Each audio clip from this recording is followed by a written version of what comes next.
Sup cunts? Hi, I'm Vince, also known as Pleasant Kenobi on the internet. I am the Magic the Gathering content creator equivalent of a discarded condom. I am rubbery, I'm perhaps useless now that you've used me, but you still want to look inside, you still want to have a good little slurp. Get that tasty treat out from deep inside that crevasse, that little tasty morsel within the hole. This is the pre-stream bit, this is the new intro.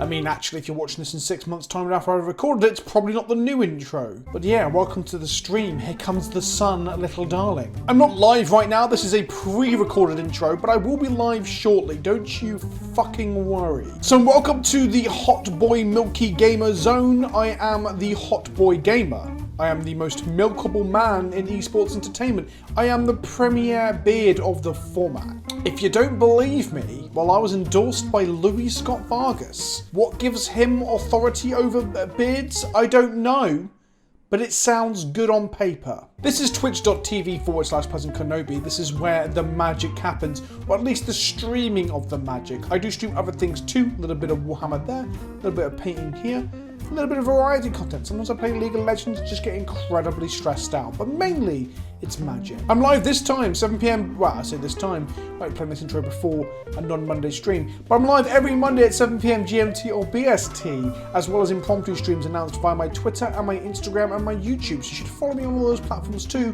where I'm called, yep, not very original, Pleasant Kenobi. There are links to my Instagram and my Twitter and my YouTube down in the like About Me section below this stream.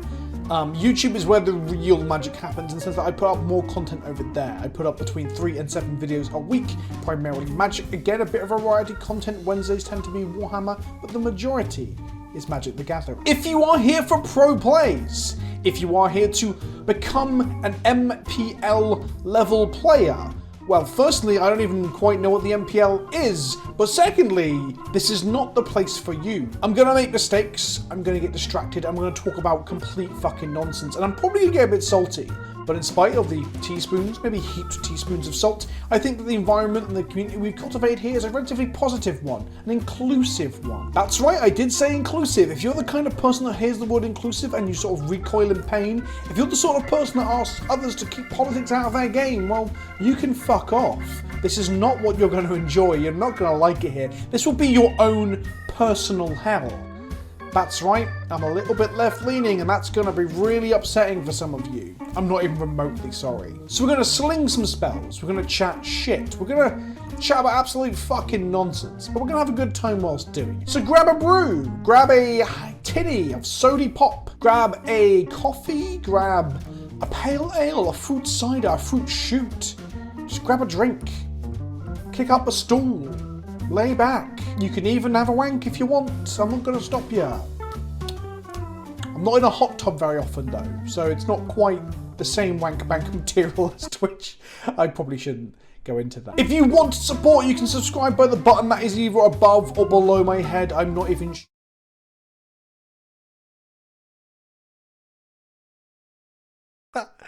or chat, bear with me, my camera is not working. I don't know why. Always good start. Is it as simple as turning it on, Vince? Oh, I see why. I had to close the SD card window, door, and then it'll be able to be on. There we go. And we do have video. Hello, everybody. I am a fucking idiot. On the call today, hello, everybody, and hello, YouTube, if you're watching us on YouTube. I have Death and Catmix with me. Say hello, my friend. Hey, what's up, everyone? There we go. So, Death and Catmix, let's have a quick chat around. Who are you? So who are you? What do you do? What are you known for? I play a lot of white cards, in Modern specifically, and they usually have lines of text that say taxi type things, and they're usually a cat or a bird or something like that. Yeah, so that's like kind of how you got on my radar and stuff. I played some of your lists in both on videos on my channel. And then on CFB, we were talking about this earlier, weren't we? Maybe 2 years ago I played one, when I was first making videos for CFB. And then I DM'd you, and then we were going to do some stuff together, and we just never did. That's right, yeah. Just things got really, really difficult timing and sequencing-wise. But yeah, here we are.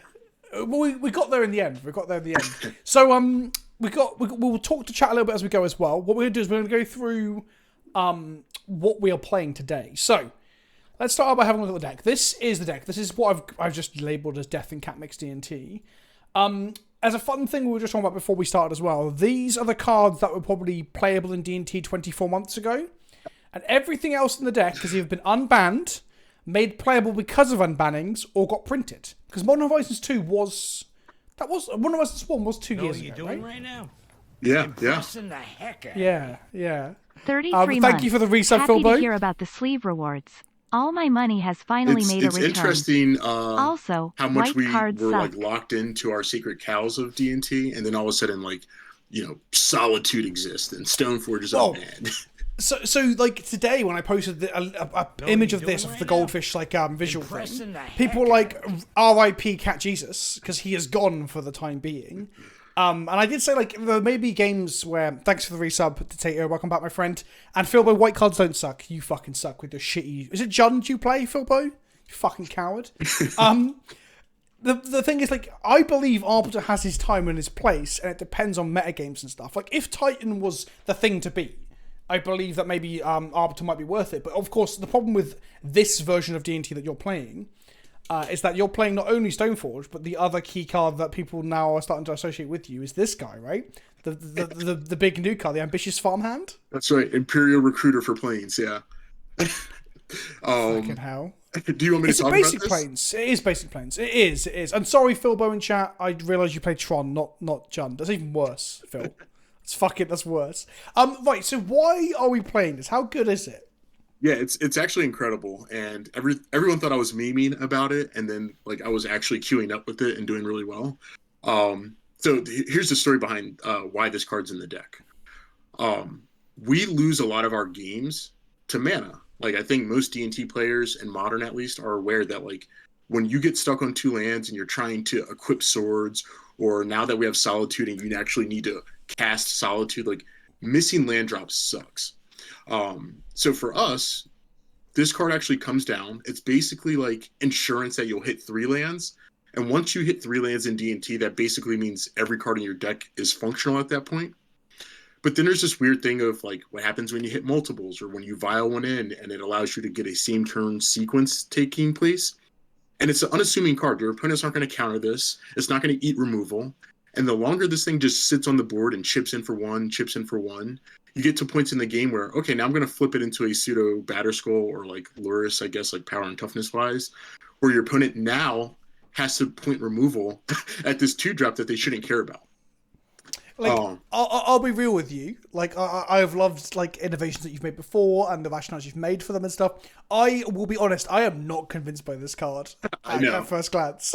I know. And like, so like, why is this? So my first thought is, what makes it better than like Knight of the White Orchid or something like that?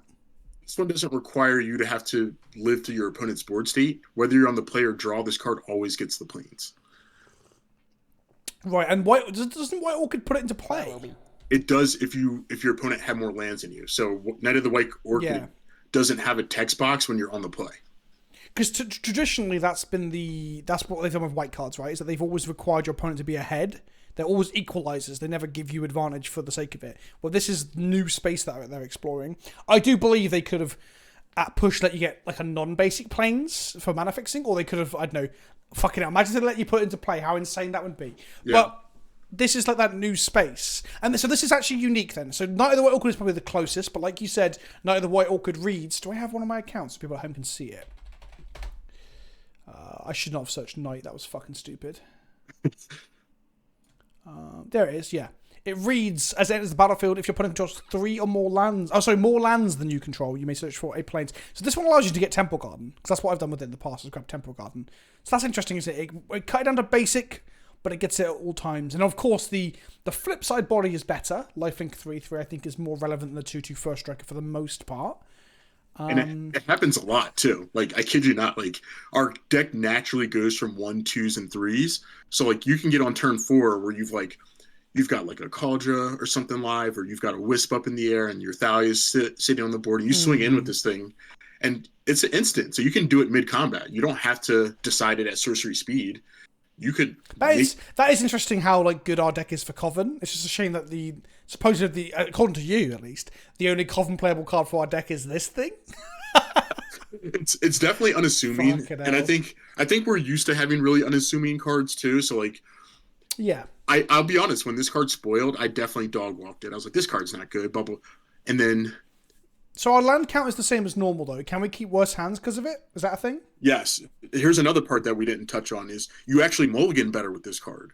Because now, say you have a 7 that you can't keep, you go down to 6, and this is in there, you could put your third land back if you don't have a better turn 2 play, which happens for us. Like, sometimes it's like, I'm not going to play my Stoneforge into the Lurrus matchup on turn 2.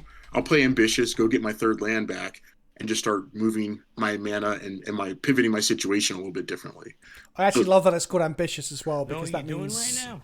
I'll just cut one. That means that, are we ambitious for playing Morning, it, right? y'all. Shardfire just pointed out the closest probably to it recently was this thing from... What was it from? No. This is Vengeance of the Forgotten Realms, is it? Vigilance 3-1 enters the battlefield. If your opponent controls more lands than you again. Oh, so this is just a worse version of Knight of the White Orchid with a slightly more aggressive front end. It's also easier to cast, like it's not double white, but yeah, and I guess Vigilance is a Vigilant 3-1 is such a weird collection of stats, isn't it? Yeah. If I'm already getting in with a 3-1, I don't think I needed the Vigilance. yeah, like you're not going to swing in and then keep that back on blocks against their like 1/1 tokens, are you? Weird. Yeah. Okay, and then our other new card from MID or Midnight Hunt. What a weird set acronym as well. It's shortened. Is the Brutal Cathar. Now this is the card that I quite liked in preview season. So this is a Fiend Hunter that Fiend Hunters again when it flips back. Yes, this card is incredible. Like it looks like a joke at first, but I think the way I let my brain process this card is treating it more like a Reflector Mage than treating it like a removal spell. Okay. So like, my opponent does a tempo E type of creature, like, we'll say a Ragavan or something. I slam this thing or I vial it in. My opponent is still going to have to be at a major disadvantage just to get their card back, just like a Fiend Hunter. But now this does something different in the form of like, this Fiend Hunter can attack. This one can flip into a 3/3. It'll cost you 3 life to even tempo swing back at it. Yeah, and get its back end having Ward pay 3 life is wild. Yeah. Like, because I mean, Ward 1, imagine if that's Ward 1 mana, it'd be so significantly worse as well because of like the damage it does. Oh, if you have a Thalia out and they've got to pay an extra mana for their bolt and then it costs them 3 life as well. Then if it's taking them two spells per turn to get to interactions and you still save your Brutal Cathar and it flips again, like it's just there's a lot happening on this card that I wasn't really aware of when I first looked at it. And as I've played more with it, I'm just like, I played a couple leagues with it and I immediately pre-ordered it in paper. I was like, oh, I guess I actually need this. Sweet. So this, I'm actually fearful that we've cut. Are you cutting the cat outside of Ambitious Farmhand? Yes. So that's what you aren't playing with Stoneforge, right? I cut Arbiter. I was trying Charming Prince, and Charming Prince was fine. But I found, and this is like what led me to realizing Farmhand might be real. I was using Charming Prince to secure and find my third land, but then I was just putting it on the top of my library. This one just, yes, I lose a power and toughness, but I'm getting the card into my hand, and I'm still getting cards off the top of my library now. That's an interesting way to look at it, because like the Scry from Prince has always been really, really good on stream when we've played with it, and people have always commented on it as well, saying, God, these princes are doing God's work. We had a game where I managed to scry 6 lands in a row to the bottom of my library with them the other day. So it doesn't filter out you drawing too many lands, but what Ambitious Farmhand does is it scries for the third land instead. But instead of scrying, like you said, it puts into your hand, which is an advantage. And card advantage is a slim and difficult thing to get in this archetype. And thanks to the resub, Perpetual Ownage. Morning. And it gets really cool too, because you'll see like early on in like turn 2, turn 3, you're like, oh, I can cast my Solitudes in a couple upcoming turns. Like having those decisions figured out in advance feels insane. Like, oh, I don't have to pitch my hand away to the Solitude because I'm going to cast it. Like I know I'm going to cast it. I guess on the upside as well, you might not just get this stuck in your hand forever. Oh yeah, you might actually get to cast it if you can make land drops. I've actually been equipping Cauldron to Solitude pretty regularly. That's wild. That is wild. What else is there to really talk about? So Field of Ruin then. Are we switching for Tech Edge? So the first thing is the 4 flagstones, because people always ask, like, what are you doing with all these flagstones? Okay. With Arbiter gone now, and us seeking more planes out of our deck with Farmhand, I want to get as many lands out of the way and increase the density of our draws. So we're using Flagstones and Ghost Quarters and matchups where we know like there's no major benefit to having Ghost Quarter against them.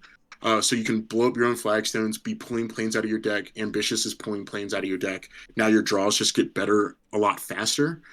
Sure. Also, we still do have Aven Mind Sensor, so we still do have a Ponza plan in matchups where we need it. The thing I wanted, though, now that we don't have Arbiter in the deck, is I wanted to make the deck less like combo-y off of our mana base. Like Path and Field really lived in a world where you had Arbiter in the deck. I think Tech Edge is a better standalone Ponza land. Because we should... Yeah, definitely. And I think if we're trying to hit land drops to equip equipments or play Solitudes as well, the Ghost Quarter Arbiter plan is like... It's the opposite of that. It's funny, Arbiter puts tension on many other parts of the deck. Like, you don't want it alongside Stone Fortress because it makes your draws awkward and clunky, where you want to deploy your disruption of Arbiter, but then you've got your Stone Fortress that you can't really realistically pay for. And then the other side, it wants you to manipulate and use your lands that you want to keep in play so you can play your bigger threats or equip your equipment. So Arbiter plays very poorly into like the ever-increasing curve of this deck. Yeah. Because the average CMC of this deck has gone up by maybe 2 whole points in the last fucking 2 years. It's crazy. We haven't batted an eye at it. None of us have flinched at it at all. Yeah. Oh, well, I was definitely in the camp of saying this card was complete trash. I'm still not sold that it's the godsend that people say it is, but I think I was definitely wrong on it. Because I have had games that just stuck in my hand, then we just die with it on our hand, which is kind of embarrassing. But it is very good at also killing your opponent, right? Yeah, your luck has changed. Let me show you how to get to 7 mana today. Yeah, maybe Ambitious Farmhand is the card that I'm looking for to like fix this. Just adjusting my lights. I was going to say hello, Doug's on Twitch and chat. Our resident Maverick expert. Hey. Hello, Neartooth, for making it as well. It's funny that YouTube actually showed you the fucking notifications. Normally, what I get is comments of people saying, "I'm glad I know about this 3 days after the fact." Right. So let's put Tech Edge in then. Yeah. So we're going to cut all 4 Field of Ruins for it. Mm-hmm. We're going to add Tectonic Edge as a card that we can just fire off. What matchups do we want it in? Like Tron, Saga. That's too many Tectonic Edges, Vince. What else is good in the meta game with these days? I haven't played Modern for like 3 weeks. It can be really good against like Murktide because they're kind of greedy on red sources. So like you can basically get them down that way. You can get Jeskai decks. It's going to be good against like the Shardless type stuff where Thalia is going to make them need the 4th land. And yes. Yeah. That's an important point, right? Like, Tectonic Edge is a better tax card than the others are, outside of having Arbiter available, obviously. Yeah. Tectonic Edge plus Thalia can mean like living in, can't get its spells off and stuff. Yeah. Yeah, I've been having a blast with Tech Edge, especially now that I'm hitting my land drops. Like, blowing up 2 of my own lands isn't nearly as critical as it used to be. This looks fucking old school. As much as we're saying how on old school this deck has become, 4 Tech Edge, 4 Ghost Quarter, that's how I began playing this deck. Yeah. Right, and then the other question, because I was surprised when I put these in when I was getting the list together earlier, like Kataki also feels very old school, and you were saying this is good against what, food and what? Hammer, Urza Saga, the rare times that you bump into Affinity. I've seen a lot of that stuff kind of sliding off the radar, so this could just become... It could become paths, like just putting some additional removal in the deck. That's the interesting thing as well, is no paths, because if people are wondering as well, it's because we have 4 copies of Solitude and 4 copies of Skyclave Apparition, so like this deck went from struggling to have removal to having like too many options. Again, wild changes in the last year or two. I guess we can put Path in instead. Yeah. People on Twitter were asking about the new 2-mana Exile Planeswalker. Now, I'll say just immediately, I think we want to have access to Path before we have access to that. Yeah. But do you see a world where we even want that against? Is there enough Planeswalkers in the format to really warrant it? Faithful Absence, it's kind of, like, it's good. There is a world where we'll need it at some point, but it's going to get really, really hard to get that card to stick in the places that we need to stick. Because usually if you had a creature available in that same slot, you could probably attack down the Planeswalker, or like Skyclave usually resolves a lot of that. Caudra comes through. You've got to remember as well, it being 2 mana and us playing Thalia, I mean, sometimes you need 3 mana up to be able to cast it. And whilst this version of D&T seems like that might not be the hardest thing in the world, it's still a consideration. Like, the cheaper you can make your non-creature spells, the better. Okay, let's fucking do it. Yeah, let's jam. Heck yeah. I can't wait to see the look on your face when you have to cast a farmhand. I'm all for it. I've also, like, throughout my Magic career, got a lot of kicks out of playing cards that everyone think are shit, right? Yeah. Like, Eldrazi Winter was just me, like, going on and on about how Loyal Sentry was the bomb. Loyal Sentry was really good during Eldrazi. It was, until you went to a GP and played, like, Affinity. I don't know, what's it? I played against Affinity and Scapeshift, like, for the first 3 or 4 rounds. The Scapeshift was fine, the Affinity not so much. I played Magus of the Moat during Eldrazi Winter, and people looked at me like I was a straight-up psychopath. Oh, fuck. We haven't spoken about my my Leon Arbiter anecdote from that GP of that period, have we? Have we ever spoken about that? No. There's this Frenchman I'm playing against. He's playing Scapeshift or some version of Titan Shift at the time. And I play a Leon Arbiter. I think it was my Leon Arbiter at the time was German or Russian or something. I said, "This is Leon Arbiter. Do you know what it does?" And he says, I'm not even mocking French people here. He just goes, "We, of course, right?" So I'm like, "Okay, cool." So then he just Scapeshifts on 6. No, what does he do? He Scapeshifts on 4 or 5 or something ridiculous, and just sacks all his lands off. And then I have to stop him and say, like, you haven't paid, you can't search. And he's like, oh, okay. So I get him game 1, just him not understanding the card, even though he's telling me he does. And this judge is there because he's playing quite slowly as well. Maybe he was new to the deck in hindsight. Anyway, game 2 comes up, and he's like, I play an Arbiter, and I play a second Arbiter, and I'm like, do you know what these do? And he's like, yes. I'm like, cool. And then he gets like 6 mana, pays for 1, Scapeshifts or whatever, and I'm like, no, you can't search again. I'm sorry, they're cumulative. You have to pay for the second one. And a judge was watching because we were towards the end of the round time, and the judge has to walk away because he starts laughing because the whole thing is very funny. And these other people that are watching the table are laughing. And then fast forward to me getting off my plane and getting on the bus. I might be misremembering the number of lands, by the way. I just remember he couldn't pay through or whatever. He might have cast Explore, then cast Scapeshift the first time around actually, and not pay for the Arbiter. And that might be what it was. So you go in, explore, get a tap land, cast. Anyway, I'm in this bus on the way back from the airport, and these 4 guys are like, "Oh, you're the Leon Arbiter guy. You got that French guy." Like, yeah, that was me. And that was like an early on of me, like, people started to know me for just playing fucking Leon Arbiter every opportunity. Right, we've won the die roll. Right. That's a hilarious story. I also love when you have like resto and you resto your Arbiter and your opponent's like, oh my god. What This is what I'm sad to... We don't get to see it anymore. Like, it's so rare to see it. So this hand looks bad. It's real bad. That's for sure, Mulligan. Oh, my least favorite part of Magic. Here we go. Okay, that's a great hand. This hand's a 7, right? Because this just gives us another planes. Yeah. So you could send back Sunbaked or Ghost Quarter here. I would probably send back a Sunbaked. Let's do it. So, as we're already seeing, Ambitious Farmhand is fixing all... I would also, I would have led on Ghost Quarter, so we don't have to mandatorily take damage on turn 2. But oh, I see. Because you draw it. I'm representing Path. That's right. You are holding up. Although I guess everyone does know now that the decks have cut it. So, but then somebody Canyon doesn't say with D&T either. I guess they know Pleasant Kenobi's going to be on some fair deck. Oh fuck! I hadn't even thought about that. Well, then, to be fair, I could be on fucking Mono Blue Minotaurs for all they know. So we're against Mill. How is our Mill matchup? I don't think it's very good. Well, you're all about thinning our deck as we thin our deck into oblivion. So this is an interesting turn. On this then? The question is, do we think they have Archive Trap or not? Because if they don't Archive Trap us, Stoneforge getting Kaldra seems like the play. And just trying to race them down. It's basically I think we have to race them down anyway, right? Like, if we don't get Kaldra, do we not just spin our wheels for quite some time and never really get there? Because we need to kill them sooner rather than later. Yeah, I think we just take the risk, because the more time we don't just grab the Kaldra is just them milling it off the top anyway. So 2 things here. In before triple Archive Trap, that's what I'm expecting here. Yeah. And 2, we're taking damage, but it doesn't even matter. See? My big brain plays. That's right. My big brain plays. So this is where Kaldra's going to be really good. They could obviously have Push or Drown the Lock or something next turn to kill our Stoneforge, but I don't think we mind if that's what they're doing with their mana. Please don't archive us. Don't archive us. Go on, triple archive. Go on. At least it means they've got no cards in hand. Oh, there we go. Easy game. Easy game. Shardfire's got a point. I think you did just say this actually, but I'm not sure. I'll repeat it. It's like getting Kaldra ASAP is good, so it doesn't end up in the bin. Yeah. Like, the one-off toolbox decks are the only decks where you have to care about things hitting the bin. Otherwise, you should never, ever care about what your opponent is milling. Fucking hell, the amount of... I had a video recently about Mill, and people in the comments were like, I've been playing since Alpha, and Mill is dishonest, and BM, and all this sort of shit. It's like, oh, grow up. Grow the fuck up. So, we have lost no equipment so far. Impressing the heck. Well, we got 2 of them in our hand, to be fair. That's what we care about. Why no Maul now, then?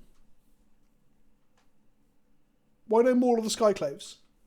Maul of the Skyclaves? I think we're just... Oh, no. Okay. I think we're just... Oh, that's so funny. I'm like, no push, no drown unlock. Don't be silly, Vince. Everyone's playing this card now. Yeah. I'm so behind the times. Fucking prismatic ending. Jeez. So, another interesting thing is that we milled 2 Stoneforge and had 1 die. So, our likelihood of drawing 1 to enable this now is next to 0. So, I guess there's an argument of, I'm like, oh, we have to race them. But if they have a removal spell, this is just a dead card in our hand for the longest time.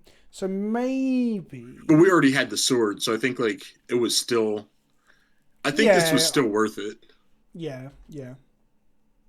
Okay. So, we're going Farmhand plus Vial? It could just you know they haven't got Archive Trap, right? So it's safer to play this earlier than later. It's just whether they have more fetches or not, because then we could just slam this even now and just kind of disrupt their ability to hit their lands. Yeah, that's true. This is tough. This is tough because the farmhand... I think it's even mindsets. I think it's just like we don't need the land drop now either. Yeah. So playing the farmhand doesn't really achieve anything other than getting a 1/1 on the board and getting some planes out of our deck. Okay, let's keep up the mind sensor.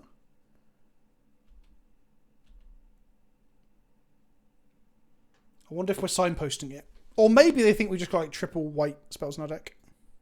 Are they running Tasha's? I'm assuming there's some number of Tasha's Laughter in the deck. Yeah. Last time I looked at the list when I made a video about this about a month or so ago, people were playing it. There goes the fetch. I had to remove my hand from the F1 key there.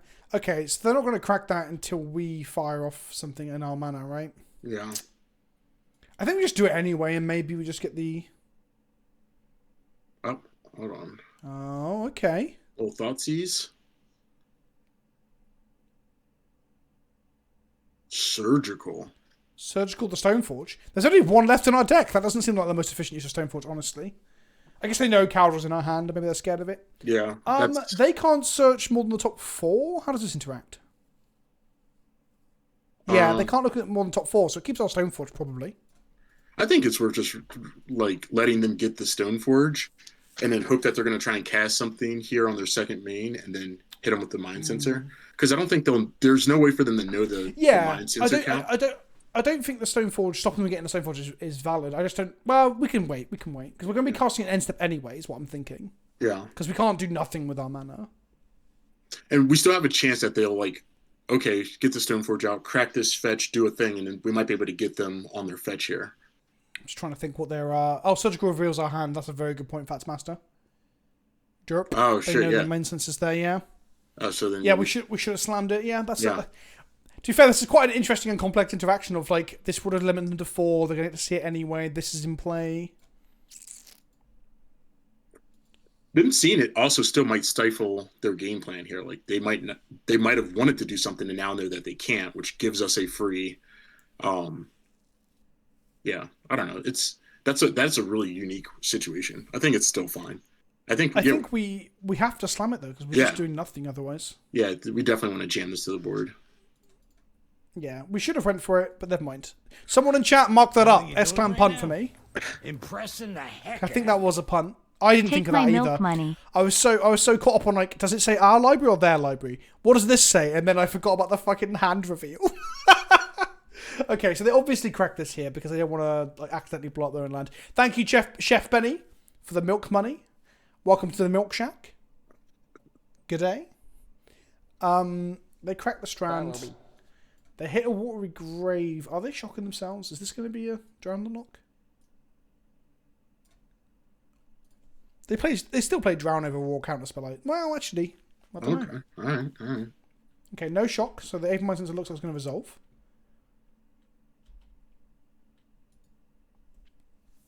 So are we looking at Vile plus Ambitious Farmhand, or are we looking at Sword of Fire and Ice?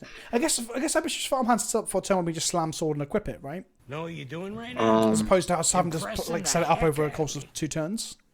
Yeah, I'm not sure. I think we get a free peek at this first card draw. Okay, so now this definitely helps us make better decisions. Let's see here. Because the question now becomes like, do we want to Ponza them and play the sword? Because then we can do sword and farmhand next turn with that sequence. What are we pondering? Just trying to knock them off a color? Yeah. So I think what we would be trying to do right here is Aven Mind Center swings. After it deals its 2, goes quarter of the plains, see if we get them or not, and then play Sword of Fire and Ice. Because then next turn you can place farmhand and still equip because you'll be getting the plains. Oh shit! I'm being a dum-dum. I'm sat here forgetting that we got Aven Mind Center in play. I was just thinking whether they have basic planes or not. We've been talking about how much we don't play Cat Jesus anymore, and I'm like forgetting all it does with the bird. So right here, I would get them before your main. That way they can't hold up like a counterspell or something. Yeah. Let's go for it now. Yeah. There's a small chance they have Path, maybe, but I don't know if they're playing Path alongside this. And even if they do Path us, like that it doesn't hurt us. We get our land back and keeps us on curve. Yeah, exactly. Yeah, they were not excited about that. All right. Did they find a basic? How many basics does Mill play anymore? I think they just have. Ooh, I was gonna say. I think they only have a couple islands. So we play our flagstones and then sword. Hell yes. You want to go sword now? Yeah. I guess we have to hit another land if we want to play sword next turn, don't we? Okay. Yeah, because this way we play sword. Next turn we can play farmhand, get a plains, keep going. If we even want to. Of course, yeah. We wouldn't even be able to play sword and equip it next turn because we just fired off a land. Derp. This might be a pretty good clock. It's looking pretty good. Oh, okay. A fetch again. This is great. Induced variance. Yes. Also, my argument is just like... well, actually, no. They still get to look and then shuffle. I was going to say I hate shuffling. But even mine, since it doesn't avoid the shuffling bit. Damn, dude. Did they hit all of our Thalias? Yeah. No. Are we playing 3 or 4? Short list. Okay. Are we playing 3 or are we playing 4? We're playing 4. Okay.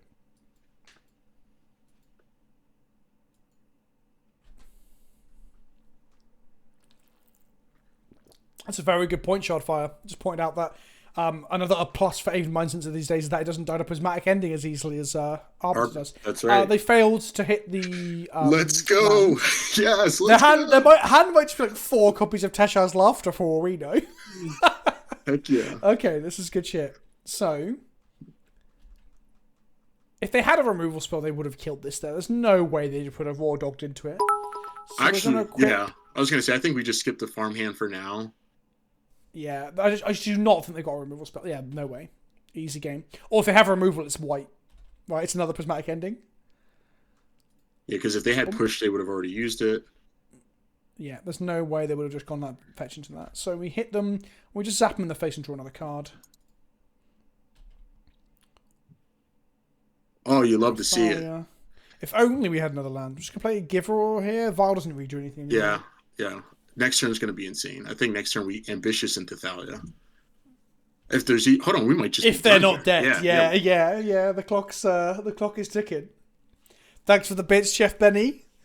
Who was in chat? So Elena says, "Mate, I'm 2 Stone Forges and 4 Aether Vials off." Oh, another fetch land, chat. Oh, spin the wheel. Variance. To be honest, even if they hit what they need to hit and it deals with the Aether, we just equip the Sword to the Giver and kill them. At this point, they're probably just looking at how much information they can get off of like their glimpse or whatever it is. Yeah. Well, no, they've seen our whole deck. I don't know what's happening here, but they don't have it anyway. This is not someone who has a land. And they fail to find, and they're scooped. Oh, it feels good. I don't want to play any cats, but it feels good to fuck with people's tutoring. It's so good. All right. Okay, what is good against Mill here? So, they don't have any flashback spells now, right? That's not a thing they do.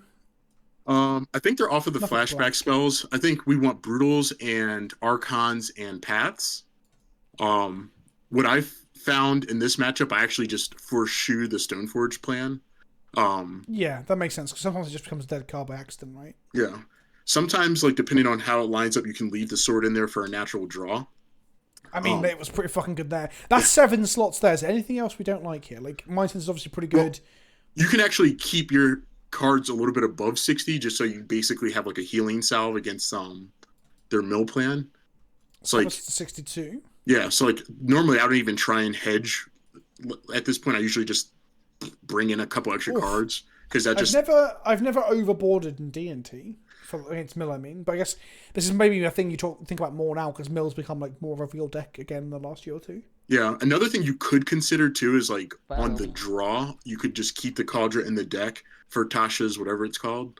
But I mean that's like needles. It's not critical, but what does this do against Tasha's Laughter? Because it counts the converted mana cost of the cards. Oh, of course it does. Of course it does. Yeah, I see. So it's like the weird line that could like really be a game changer. But we have Solitudes as well, so like it's not that big of a deal. But it's kind of like having a Gaia's Blessing, so to speak, in your deck against Tasha's Hideous Laughter. That's super interesting. It's kind of what we were talking about earlier when I said about the average CMC of the deck has gone up by 2 points, actually, or roughly. Like, it actually makes us more resilient to Tasha's Laughter than we would have been a couple of years ago. Do we want this counter in or not, then? It's such a dead draw, though, especially with the Stoneforges. Yeah, I would say no. I just want to make sure. Oh, that's a very interesting line, definitely. You're probably better for the Battle Skull, because I just think that you're more likely to lose games to it being a dead draw than you are for it winning against Tasha's, where Battle Skull, at least, you can probably cast. Yeah, I think we could just skip it for now. I think that like the stuff we're bringing in right now is so good against them, I would say we're okay.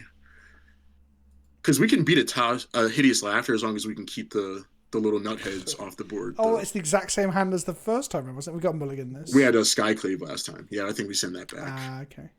And we're putting more cards back in our deck. That's great. If one of these cards was a Plains, but even there, no, this is terrible. Yeah. There we go. This is awesome. If only we had an ambitious farmhand to fix this terrible Mulligan. So we're going to keep probably Mindsense and Skyclave. This one's rough because...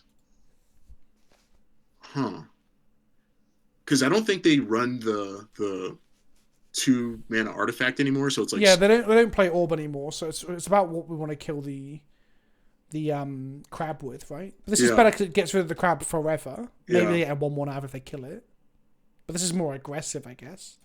I think we send the Brutal and one of the Skyclaves back. Yeah, okay. That's a tough one though. If we don't hit a 3rd land, we might not be playing a whole lot of Magic. Look at how many cards in our deck though, dude. We get to let a free one slide through. We've basically reduced their hand to 6. Did they mulligan? No, they didn't mulligan at all. Oh, do not thoughts. He doesn't have that mulligan. Come on. Behave. Pack it in.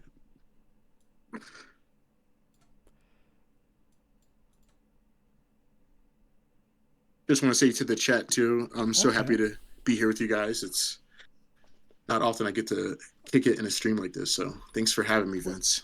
It's a long time coming. I know what it was. I reckon you were avoiding me until like we can get more viewers. You're waiting until it was worth it. That's right. Yeah, trying to squeeze the value here.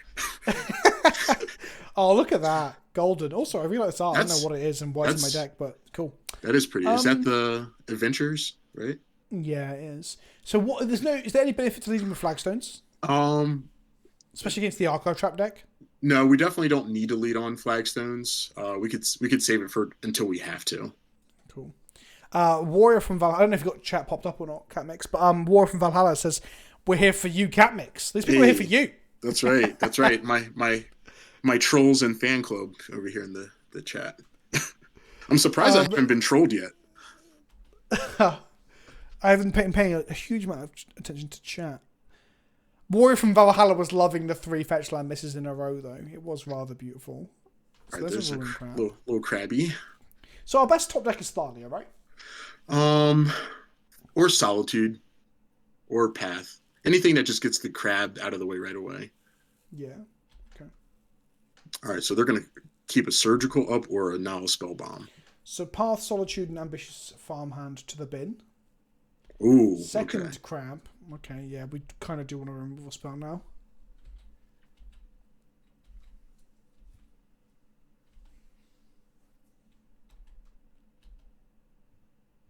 Okay, that actually helps.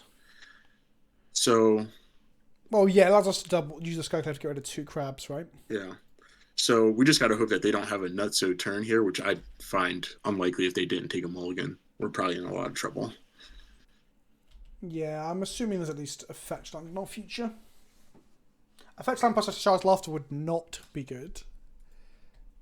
Oh, God. There's the fetch land. So we're going to get milled for 12. Jesus Christ. Chat, what is this?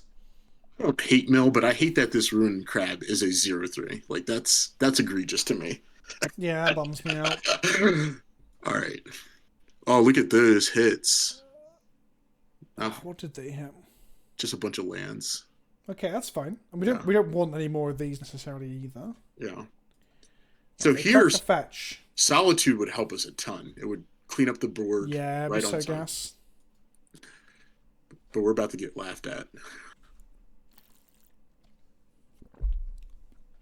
It's fine. We're going to kill one crab, kill the other, and then it's going to draw nothing but lands, right? That's what's going to happen. Is this prismatic? Prismatic? Maybe their hand is just fetch lands to go with these crabs.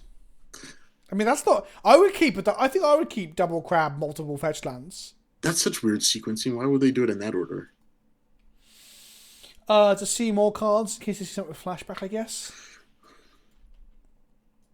Doesn't make it huge. Yeah, no, that makes sense, right? You only exile one card. Why not see the most amount of cards? Yeah. In case we have... What infamous flashback cards are there in white that D&T could play? Luris. We could have Luris in here. We could have a Luris in here. So actually, yeah, if they see a Luris, then they hit a Luris target, I guess. Okay, let's...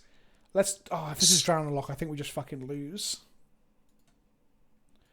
Okay, we're going to try and get one of these crabs then, yeah? Yeah. The 0/3. And we're sniped. Sniped? Not stream sniped. I was saying like the Skyclave's about to get sniped, but I was wrong. Anyway. Oh, right. I thought you meant like you had spotted our opponent in the chat. No. Sorry. Okay, this is actually not a terrible position because now I've got an active giver as well. Yeah. So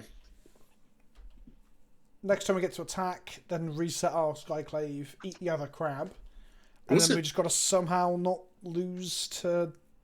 Well, they've got 3 cards in hand. That's not true. They got 5 cards in hand. 5 cards milling 40? Is that likely, chat? Yikes. Okay, fetch land. I reckon the hand was just fetch lands and crabs. You're not wrong. So that makes up what we had pretty good. Okay. Tectonic Edge, even Mind Sensor. Maybe they think they've got rid of the Miser's Mind Sensor now and they'll keep this up for our turn and we'll get them. No, they're not risking it. They're like, respect the bird. If that's Cat Jesus, is this like Bird Pastor? Yeah, this is what's another biblical figure? Mary Magdalene? Yeah. I don't know. Even Moses?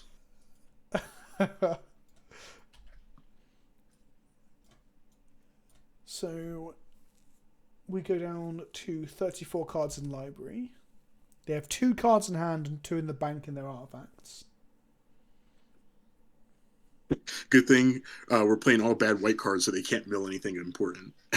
That is true. Okay, so they're going to get to draw 3 here, right? Nice brainstorm, yeah. Or Fuck. not even, that's a recall. Vanu could eat something out of a bin. Fuck. Well, I mean, Mill is the best recall deck in Modern. Yeah. Actually, I say this. It doesn't look crushing. Does the Crushing Footfalls deck play Ancestral Visions? I don't think so. There's no way. Do you remember that was banned? Do you remember when that was a banned card?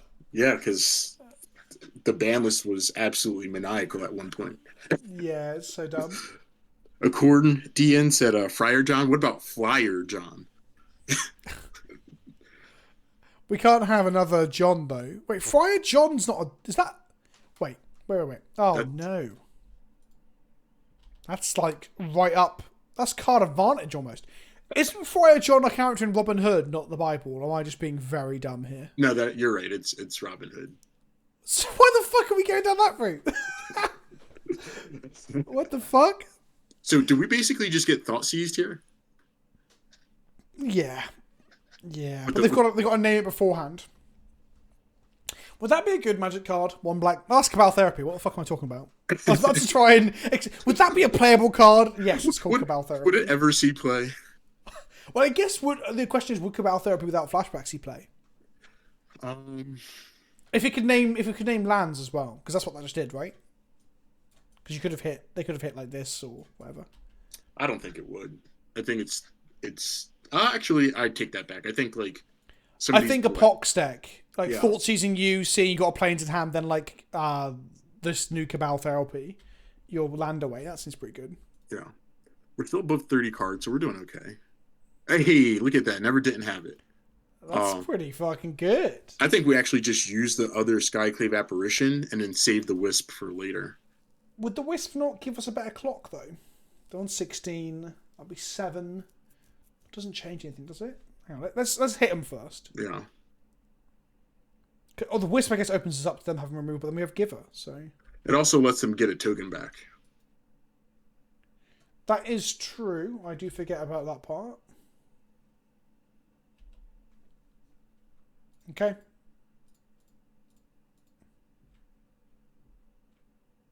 Such a beautiful Skyclave. I like the extended art on those. Yeah. I actually finally bought, because it's obviously a pandemic, what I call a pandemic rare. I didn't own any, because I only like opened product, then I haven't really bought any singles during the pandemic. And I actually bought some recently because we had a legacy league, proxy league on my Discord. I think I used buying Magic singles and cards on MTGO as like a way to cure my depression during COVID. I did the same thing, but I went mad on Warhammer, like absolutely mad on Warhammer. I like finished foiling out D&T. I had all three. What, modern, not legacy? And Legacy, yeah. See, I don't own any foil ports, and I only own. Just before the pandemic at GP, I bought one foil Mother of Runes, the FNM, I think, or I can't remember if it's set FNM. Either way, quite expensive. And then, Sherlock Isle. I was like, I'll pick up the next ones at the next event. It's like at Reno before the pandemic really like exploded and like everything shut down. And now they've like tripled in price. I'm like, oh fuck. I also I was concerned about not having my ports when Modern Horizon 2 came out because I was certain I was going to be in the set. Oh, I see. Yeah, I mean, I would love Port or Wasteland. We talked about this as well off camera, didn't we? Yeah. One of the two going into modern, but So, you've got a Wisp that can reset that Sherlock Isle, but it's not too exciting. Okay, here's the first Tashars. come on, have a. It hits 16 cards, leaving us Holy with 17 in our library. That card is absurd. So good. All right. Okay. So Ambitious Farmhand actively hurts us. It is May, though, right? Yeah. But what we'll probably do here is maybe just reset the Shelldock Isle with the Flicker Wisp, maybe? Yeah. I mean, it's kind of just unknown information as to whether that's good or not, but I guess it's what else can we do, right? So we're going to hit them for 4 and keep the Giver up. Yeah. We're on a 3-turn clock right now. I think we want to save that, the Brutal Cathar. Yeah, we can use it to eat one of the illusion tokens as well, couldn't we? If that's a thing we have to do. Yeah. Because there's a question. Here's a question: is it better to now reset a Skyclave, eat one of their? Oh no, they got mana up. Shit, I thought they were out of mana. Well, we can eat this with a. They can give them a 1/1. Next turn, eat the 1/1 with this, and that way we're reducing the cards they can draw. Because this is just a card under there regardless, right? Yeah. It's just up in the aether whether or not it's good or not. So it's not... I think taking off the Nihil Spellbomb is better. We can't take them off this because they've got mana open to crack it. They can crack this in response, but then we just lose our graveyard and that's it. I'd rather just make the Wisp just like a no-value Wisp instead of giving them like anything. Like giving them the 1/1 with the plan on having to take it. I'd much rather just play the threat and just... Is the deck list on Moobot wrong? After this game chat, I will fix that. I thought I'd updated it. I did not. So you're fearful of them taking this out of our hand? Well, even if, like, right now, that game plan is built around having to give them something and then having to take it back. Whereas I'd rather just play the Wisp and just make them spend... But also, them having a 1/1 doesn't change the clock either. Right? Because we swing with this, and the Wisp.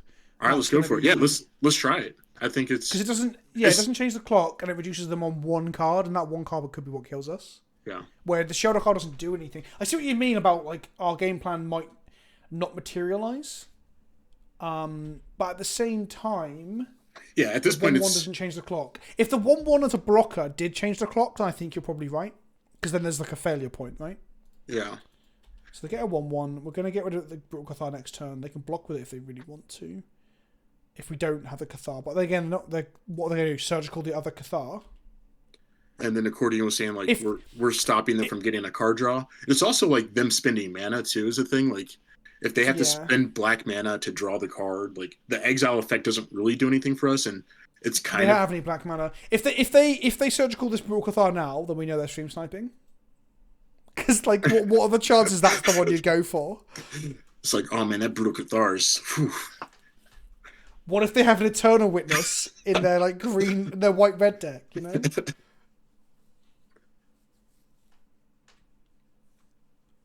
So there's a good chance, chat, as we just talked through all these hypotheticals, that we're just fucking dead. They have 3 cards in hand. They have a Shoulder Isle active. They have a Soul Guide Lantern they can crack. We could just be literally dead. Another laughter. Explosives for 3. Okay, neither of our lines played around that. Nah, that's just bad juju. Fuck. So they're going to pop it now. To be fair, they spent their time popping it. Yeah, that's interesting information for us. The fact that, like, they're not just going after the top of our library. Maybe they're afraid that they were going to die this turn, and I don't know. It's Esper Mill for the white spell that is X. What's it called? The fucking nonsense spell. Prismatic Ending. That's the one. That's the reason it's really Esper. I think they were playing EE when they were blue-black. Oh, yeah, we would have had them killed, I guess, here. We could have potentially killed them, so this was need to take the time off. 3, 4, 5, 6, 7. Because we would have been able to swing for... It was 7 we were swinging for. Jesus, They had visions in hand and they didn't go for that first? That's weird. Isn't it? That's very weird. Yeah. If they cast visions, they could have just had us dead, as opposed to this thing where they give us a turn to spit ours. Unless their hand... Oh, no, we knew what their hand was. It was those 3 cards. Okay. All right. So we draw Ghost Quarter. That's perfect. good because we get rid of the Sheldock. The Brutal Cathar will kill one of these illusions. Yeah. Yeah, I think this is... If there's any version of a plan that's available to us, this is it. So Ghost Quarter might have been our hottest draw. Yeah. Outside of fucking Felden's Cane or something, which is not in our deck. And then we pop this now. We can't afford them to untap with it. Yeah, for sure.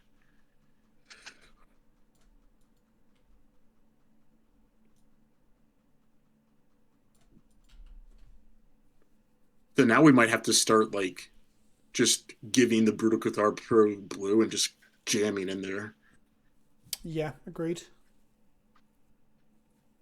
Because have a swamp. 1 blue token is nothing. 2, holy smokes. Well, we might just draw a Wisp or something to get rid of the other token. We can actually probably figure out what the likelihood of us drawing that is to quite a close degree. But it's probably not worth the time and effort. Okay, there are 4 cards in hand, 1 in the bank with Soul Guide Lantern, and 2 fucking 1/1s. It's not looking good for us. We got this on 15 cards, no problem. If this is a fetch. To be honest, we're doing pretty well for the mull to 5. Yeah. Another Shell Shock dial. I don't know if that's worse or better than the fetch. I mean, at this point, they've seen, like, their whole life. Oh, no, we made them shuffle. So they are kind of, like, resetting their library. This is obnoxious.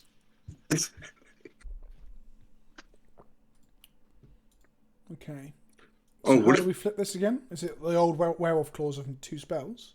No spells. No spells. You know what it could be, too? We'll see if they spend mana here. They could have just been holding archive traps this whole time. No, because they went empty-handed as the Vision went on the stack. Oh, yeah, that's it. So Vision went on the stack and gave them 3 cards back. So it's very strange that they sequenced it. Visions. They just put Lurrus into their hand. Lurrus, okay. I forgot about the Pokemon thing. Fuck. Okay. And that gives them a non-blue blocker as well. Well, we should be fine if we draw a spell here. Let's see. Because then we can let this... I mean... We can let Fire and Ice are pretty good. Oh, okay. Wow. So what we can... rid of the Lurrus. What we can do here is we can just Pro Blue our Cathar, not cast anything, let it flip into a 3/3, and then next turn we have the means to double flip it again to take their Luris. How do we double? Oh, because if we draw another white spell, you mean? Yeah. Okay. And if not, Throw blue. we could also just Solitude, eat the Luris, but I think obviously we're gonna want to cast some stuff here. We might actually at some point need to eat this Sunbait Canyon just so that we know for sure if we can do it or not. Yeah, so they play Luris and they get to play the EE that's in the bin. No, can they? They can. They can't pay it for 3. Yeah, they can play it for 1 or something, which doesn't really matter. We get rid of the giver, I guess. So this now flips. Yeah. So they can't really target this thing. Jeez. Play another crab. Crabby. Maybe the hand is just 4 crabs and no lands. Oh, they're activating Shelldock. Oh, no. That's not good. Just be an Emrakul. Go on. We can maybe beat that. Another crab. Well, actually, maybe that's okay. Don't play another land. Here's a fetch. If it's a fetch, we are just dead. Actually, we don't know. We could kill... No, because that'd be 9 and another 6. We are just dead. That's another one. Okay. They don't have another land, although they just slammed it. So that's something. So what the fuck is the last 3 cards? They're not lands. And they're not more crabs. Is it just... It's a fetch, essentially. They did have a land, yeah. Okay. I think we just scoop. Do we have any live draws? Like, we can't play Sword and equip it. We've got 2 draws to go. We can't stop them from getting that back into their hand. We can't get the crabs offline. Yeah. We have nothing. All right. I'm not mad about what happened here. I think we just had a really poor mulligan and we're kind of on the back foot. I agree with that. It was a relatively close game. We're on the play this time. All right, come on, Thalia. And this hand is a hand. How do you feel about this with your new toys, Catmix? This one's close, but I don't think it's good enough. We need interaction for their permanents or Thalia, right? Yeah. This I would keep. Okay. Let's keep this in bottom of vial, yeah? Yeah, for sure. This hand looks good.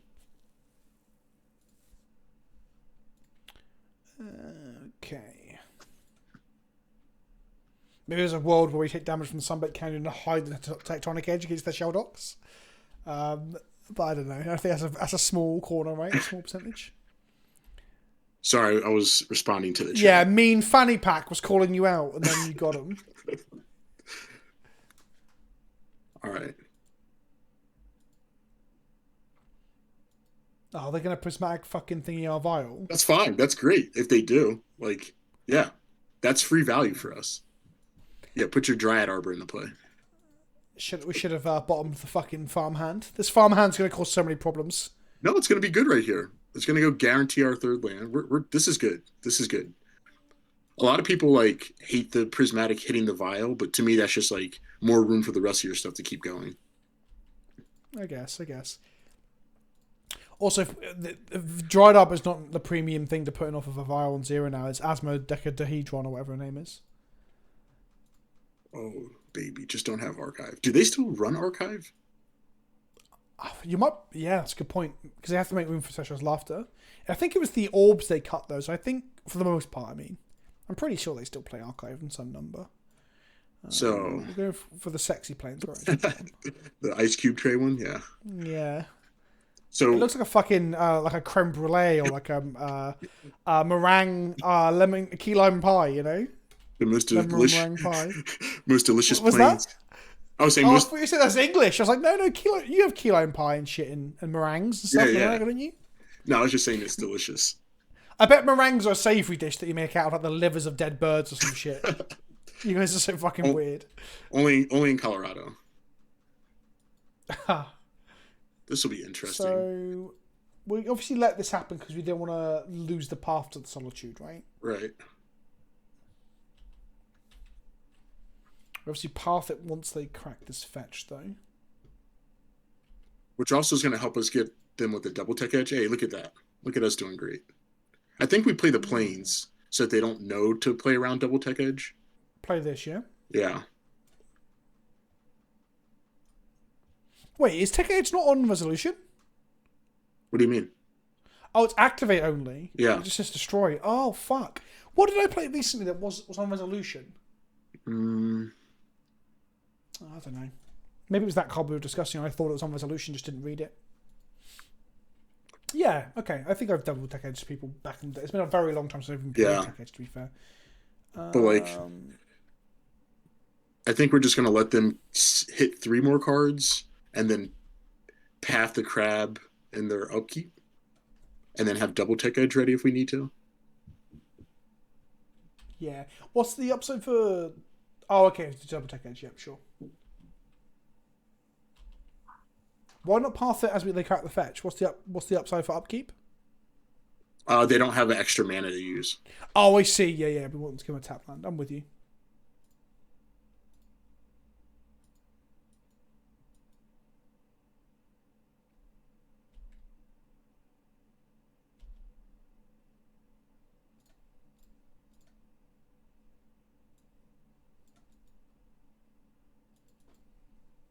Welcome, Jen87. I'm glad people are enjoying it. Is there a D&T Facebook? Oh, yeah, I think I've been part of it. Facebook groups scare me. They're always full of the worst parts of the internet.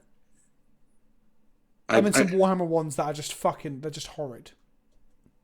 They're just terrible to be in. Oh, look at this, dude. We can send this cat back to the Stone Age. Fuck. Do we take them off of white or do we get this double black? Oh, I think we take them off white. The only white spells we've seen... I guess EE is a thing. Yeah. Remember, too, for the double Tech Edge, you have to hold control. Yeah. We have to hold priority. Yeah. So we just go for it now? I think we just get our 1 damage in just in case there's a world where they tap on us or something. So slapsies. We can't, obviously, so people who are wondering, we can't convert it into the better back end until we've got Coven online, which involves us having 3 creatures total in play, right? Yeah, Thalia and a Wisp. And they're on the top of our library. It's coming. All right. Okay. Right, let's just do it. I think control. I think you hold on, don't do it yet. Oh. Yeah, because if they're gonna cast a spell, you let them cast it first. And if they don't do anything, you do it in their upkeep so that they use the mana on their turn. Oh, fair, yeah. Very reasonable. That is definitely a corner percentage that I was about to lose. Because right now, if you do it, then they like do something to like draw in response. Yeah. So here, now draw 1 card. Yeah, and I think that's okay. And now I think you just take them off the. I think it's double black, but I could be wrong. I think that they in upkeep though, yeah. Now you can just do it. Now? Yeah, now that they've spent the mana, we can do it. Double black. What are the black cards we've even seen today? So activate this one, holding control. I'm afraid of things like Bantu's last thing. Their white seems to only be for prismatic, which isn't really a dangerous card for us. I feel like anything that's... I don't think we've seen any black cards yet, have we? I think we've seen no Drown the Lock. We've seen no push. I'm not saying you're wrong. I'm just saying it's really weird that we haven't seen any. Yeah. This also is probably harder for them to resolve lures through. Like, they probably have 1 planes, and if we get this white source... Oh, they're already in the red on their clock, too. Jeez. I'm sure we saw a basic planes last game for some reason. Yeah. That is true. Dumpster Fire, we did see Surgical. That is technically black. Okay. I'm still not mad at this. I still think that this was, like, reasonable to take them off double black. Yeah. This is going to be Tesha's Laughter, I assume. Yikes. There we go. It hit 11 cards. Okay. Not terrible. It's, 2 Wisps, 1 Solitude helped there. Yeah. 2 Farmhands, 1 Archon. 2 Archons, 1 Vial, 2 Wisps.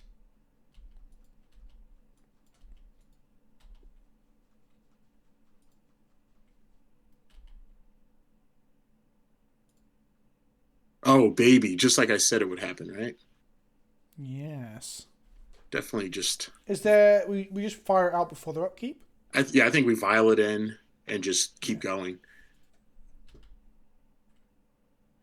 We're 1 creature off flipping the farmhand. Fucking hell, hitting them with a 2 mana 1/1. What have you done to me? Hey, look at your mana now, though. You wouldn't have been able to do that double Tech Edge without that planes. That is true. So we're going to Violet in now, because there's no Yeah. upside to doing their upkeep, because they can do stuff in response. So now here's what gets really interesting. If we find Wisp and like anything else, like, or if we find Wisp, we can flip our. Wisp is literally our best draw, right? Because we can Yeah. take them off a land for a turn and flip this. Yeah. So they hit another land. We could just be seeing another Teshars. And that'd be fine. Because 4 mana to make us mill, like, on average 15 cards is fine. I say fine. It's quite a good rate. Yeah. It's no big deal. We've got this. It's just a minefield that fights through Eldrazi. Don't worry about it. It's definitely gonna be a hideous laugh. Or no, fracture. Same thing, Okay. right? Jesus, these Yeah, cards. It's. These cards are ridiculous, dude. I mean, they're only ridiculous because we're so used to mill just being shit. That's why they feel ridiculous, right? Yeah. I don't even know that we can draw cards anymore. Like, I don't think we can even use Sunbake now. Yeah, I'm with you. Just want to tip this up. Yeah. Come on, Wisp, if they're even still in there. Let's just play this out. Yeah. I don't even know if we get the land or not. How many cards are in We our can library? also. We can also. Oh no, We would need a we Wisp. can also flash this in off this, and with the trigger on the stack, then flip this. That's not great, but It's not if they play a bad. crab, it's all right. Yeah. Yeah. Do we? Okay, let's attack first. Yeah.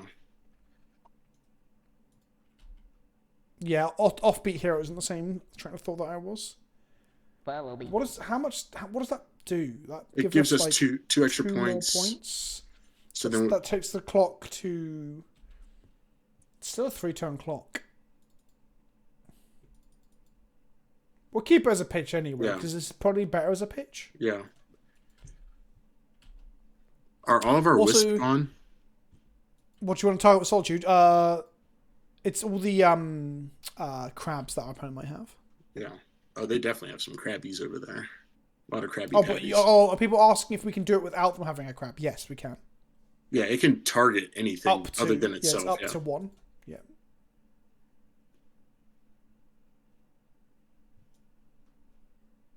I think the backhand of this should also have ward pay 3 life. Yeah. This looks like engineered explosives again, maybe.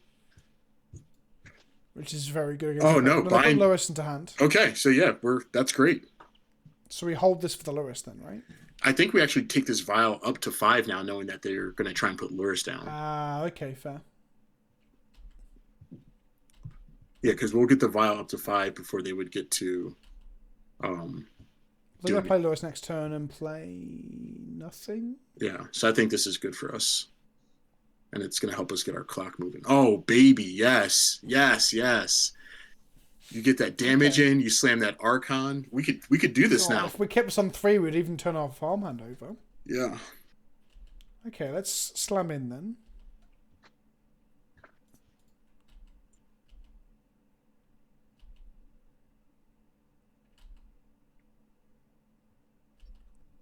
I'm going to play an Archon.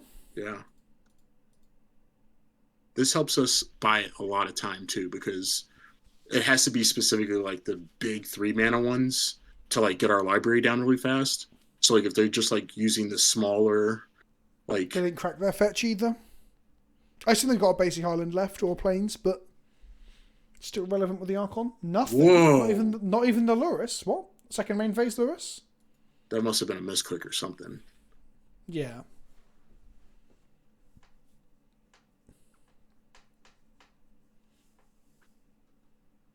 If it is just Lewis here, it's good for us. A Teshars means we're probably actually very close to the edge, because we've Yeah. only got 19 cards left in library. Okay. Crown in the lock. That's actually not bad. That's fine for us a little bit. Yeah. Do they have a follow-up spell of some kind? It has to be 1 mana. Oh, okay, never mind. Okay.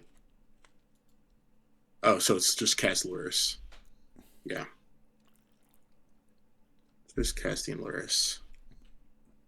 Sure. Sure. All right, so this is going to be an insane looking turn here.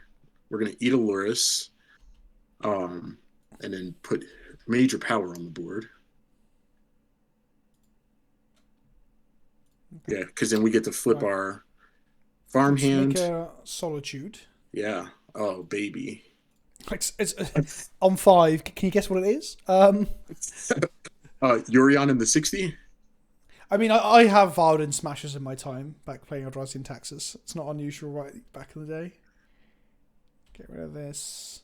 Oh, I'm yeah. actually just playing a bit slow here while I work through things because these are some like this farmhand I've not played with before. Is So this an X? Coven here? Yeah, is this an Xbox achievement right here? We flipped the farmhand. Yeah. So this is And for cool. 5, this puts them on a 1-turn clock. I mean, again though, chat, they are untapping with 3 cards in hand, so there is a world where we just die. But from their patterns that they've been doing, like, the way they behaved last turn, I don't feel like they've got the kill. Right?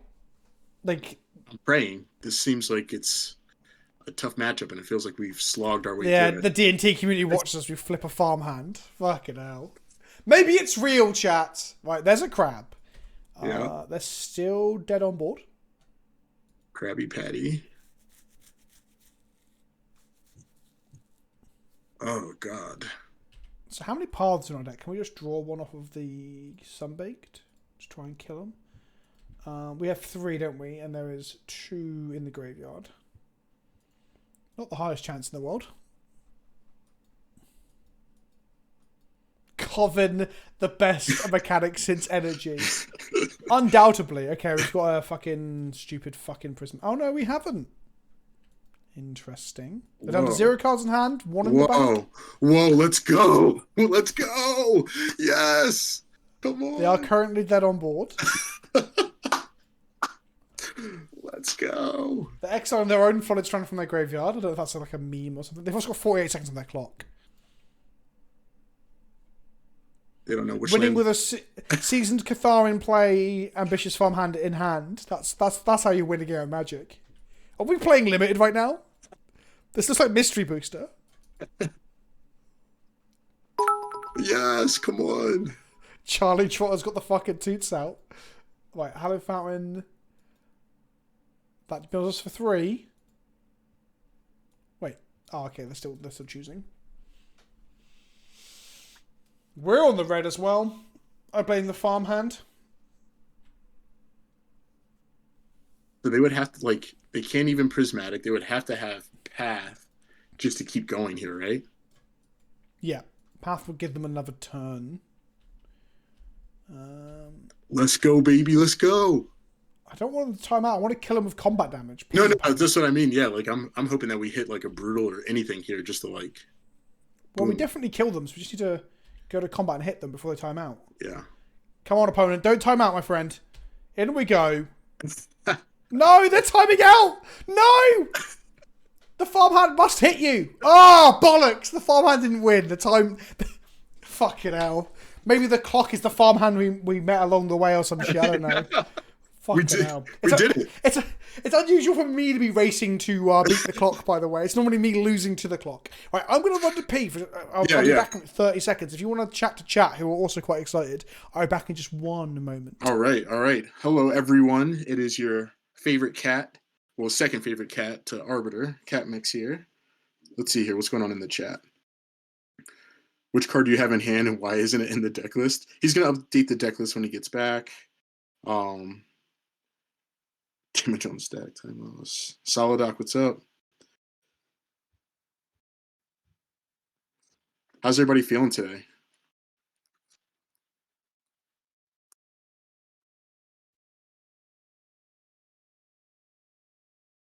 So, yeah, we're playing Farmhands.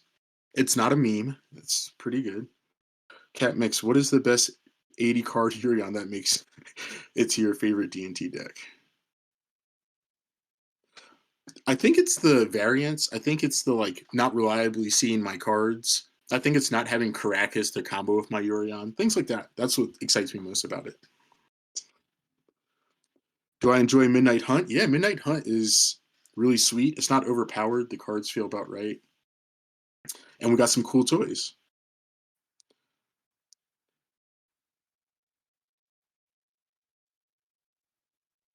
Lingering Souls is a Naba with Thalia.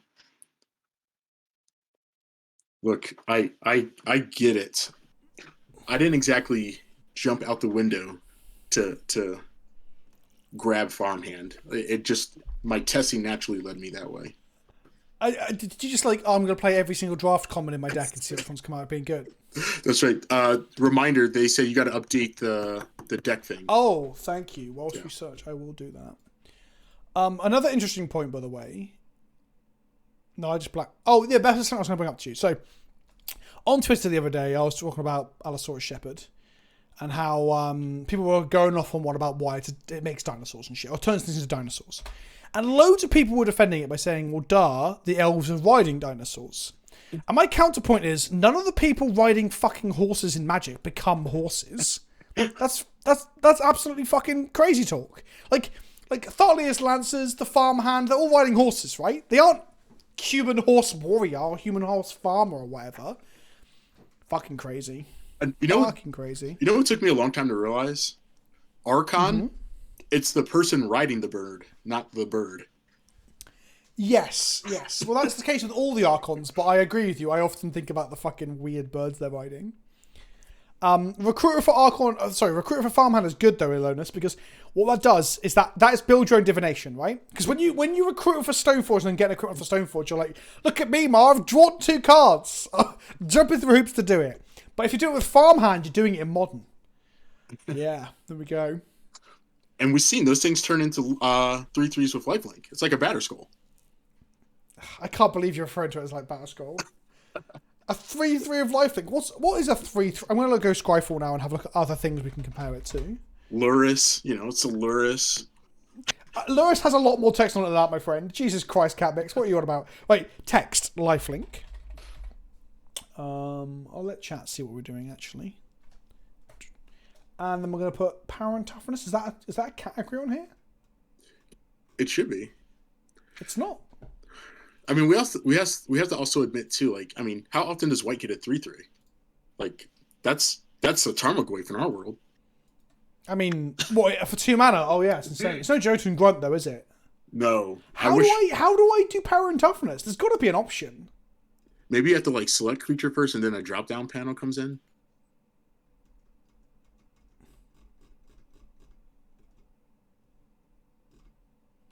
Scryfall, I love you, but I'm so it's under stats, I think, Vince.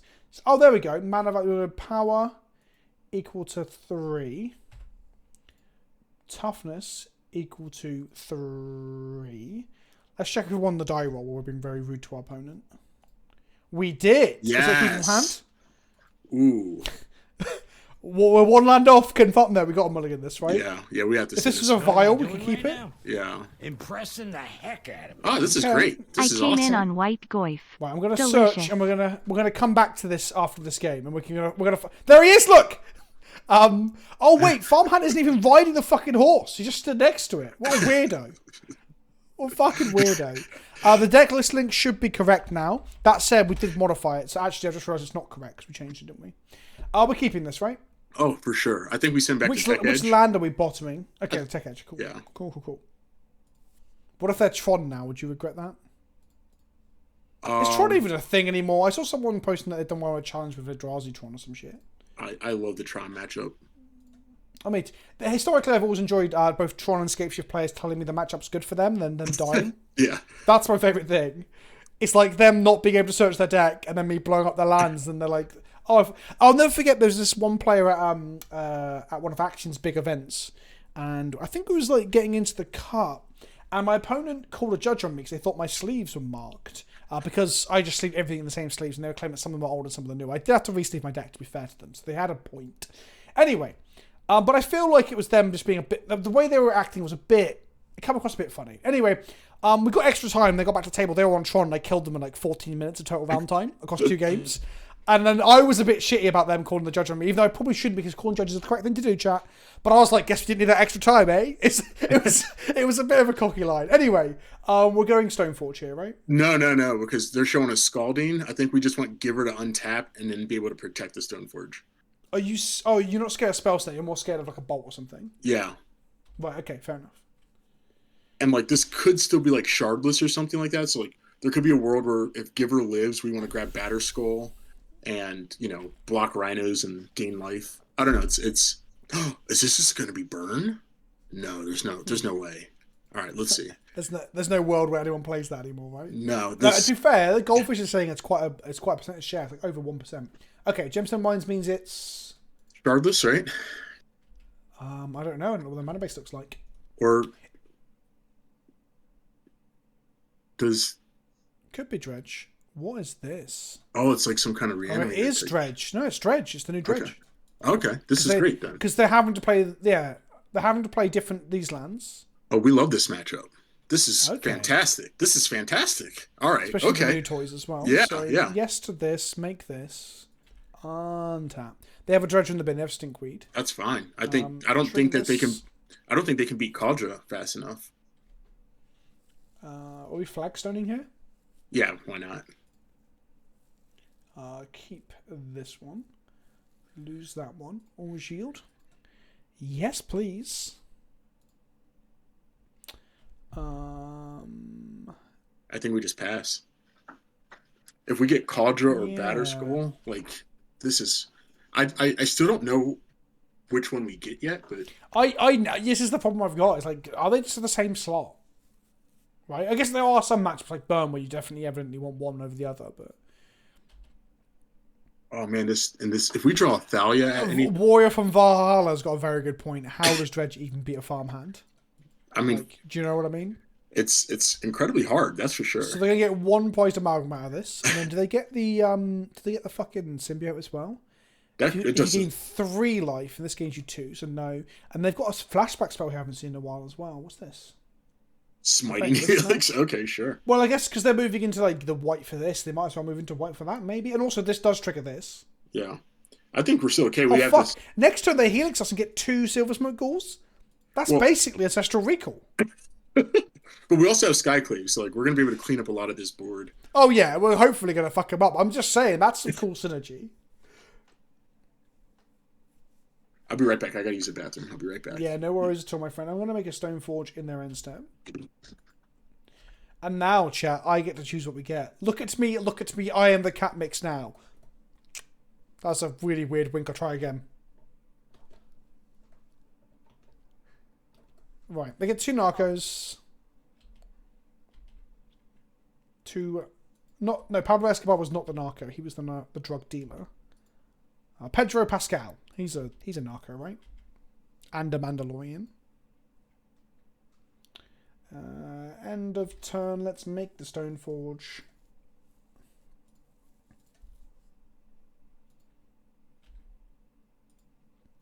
Say yes. Say yes, say yes, say yes. Oh, part of me wants this finalized, but I know that's wrong.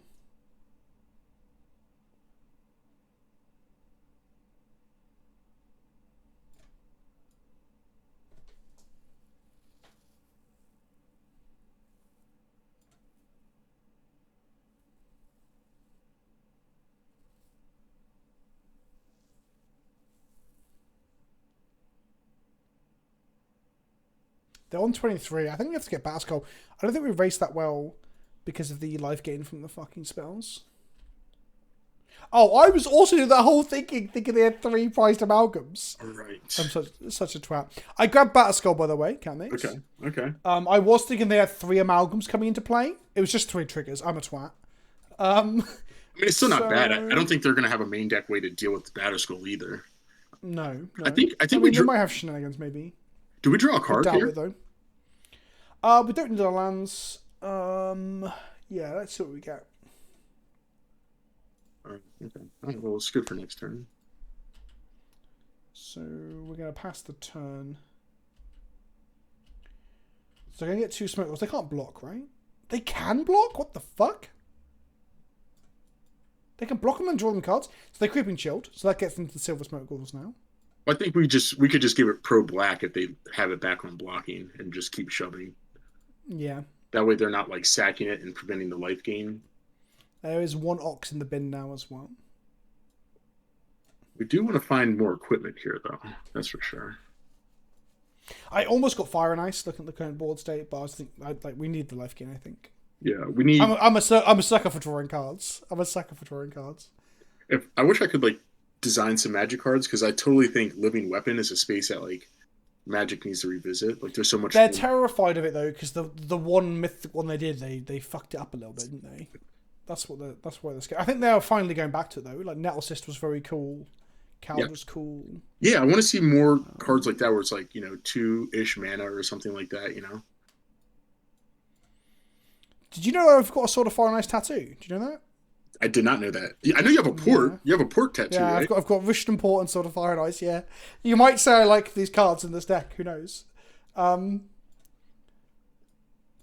This is the thing with Dredge. We're not playing paper. Just let them do it. I don't know what the fuck's going on. We're getting Creeping Shield here. Sure, go to 14. They're going to attack with some stuff. They're going to attack with that. Yeah, sure. We're gonna Skyclave this, right, and then we're gonna make a Battle Skull attack into this. Yeah. Yeah. We get to see some cards here first too, but yeah, they're stuck on lands. Like if we find Thalia or something, like I don't know. I usually don't start. Well, we don't get to see any cards here because we're going to activate our stuff, right? We need to start. Yeah. Holy shit! All right. Hell yeah. It's only 2 ghouls though. I think it's 2 instances of the same trigger. I think we eat the ghoul. I don't think we care about Ice Amalgam. Yeah, that's true. Damn, Well, oh shit! It's all 4. Oh, it is 4 ghouls. Bloody hell. Okay. Right.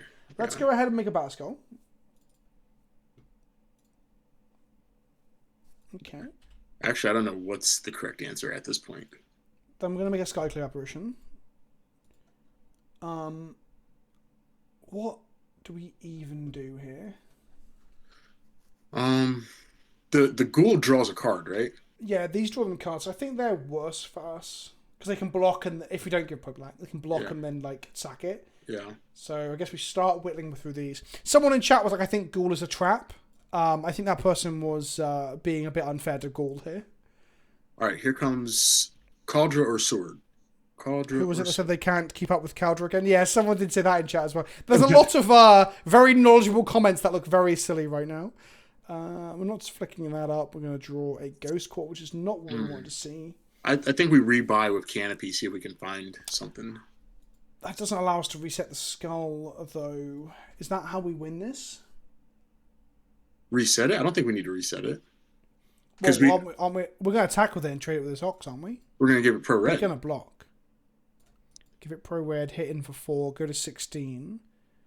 We'll keep our swing. We'll keep the Batter Skull though. To lose the Yeah, that's true. That's true. Okay, yeah, that's fair. That's fair. So let's go ahead and draw.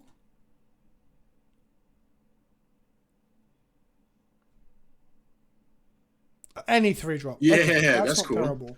That's pretty cool. So pro red. They just block with the Amalgam, obviously, but it gets us some life. Amalgams can block. Yeah, they can. That's the thing with modern Dredge creatures. They can all fucking block. Do you remember a time when anything that had Dredge written on it or whatever couldn't really block, or it cost 7,000 mana? Now all the cards, not the Dredge cards themselves, but the cards that are enabled by Dredge, they can all block. What's this about? Power Creep gone mad, chat. Power Creep gone mad. We can also play this other Giver. Like, I think we're doing okay. It's a crazy looking board, but I think we're fine. Should have waited till after the block. That's actually a really good shout, more hardcore. We should have done that. Yeah. Oh, actually, yeah, that's 100% the correct line. Fuck, I'm an idiot. Is that what you meant? Yeah, but it's. Yeah, it's well, you can say that now with hindsight, Catmix. No, I did say it. I said it. No, out did you? Oh, yeah. I didn't come through. I do believe you. It doesn't matter. I still think we're okay. But at least we got them down to 20 from 29 to 25, right? And that's the really important bit. And then I still think that like combat is a strange place for them right now because like they want to swing with Ox, but like it's Ox and then the Narcomoebas at best. I don't think they can really swing with the prized amalgams. Well, they hit Creeping Chill. Creeping Chill, Jesus! Oh my god. They're 1 land off of casting. Hang on, are they loameless now? Is there no loam in this deck?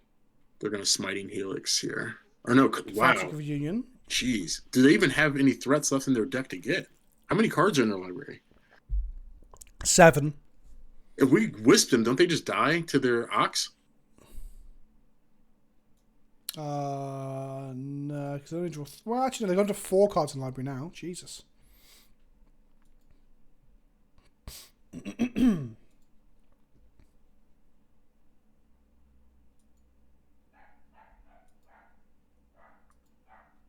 Yeah, that giver was that. Someone mark up a punt, please. That was a massive punt. Because if they hadn't blocked, which they probably wouldn't have done if the giver was up, we'd now have a Phyrexian germ token that can be given pro red on the block as well. But we still have a pro block here. Like, we can still, like, if they send in the prize amalgams and whatnot, we're still going to get that in. And then there's a world where we probably just let one of the Skyclaves die in combat just to stabilize his turn. Right, so 4 blocks, we're going to make a Skyclave. Yeah. Because now we're in a spot where, like, if we get all the ghouls out of here, like, we don't care about prized amalgams. And so 5, 6, 7, 8, and then we block here 8, 9, 10, 11, 12, 13, 14. Oh, we've got a lot of blocks to do. Okay, let's go to blocks. So I think we can let Stoneforge die.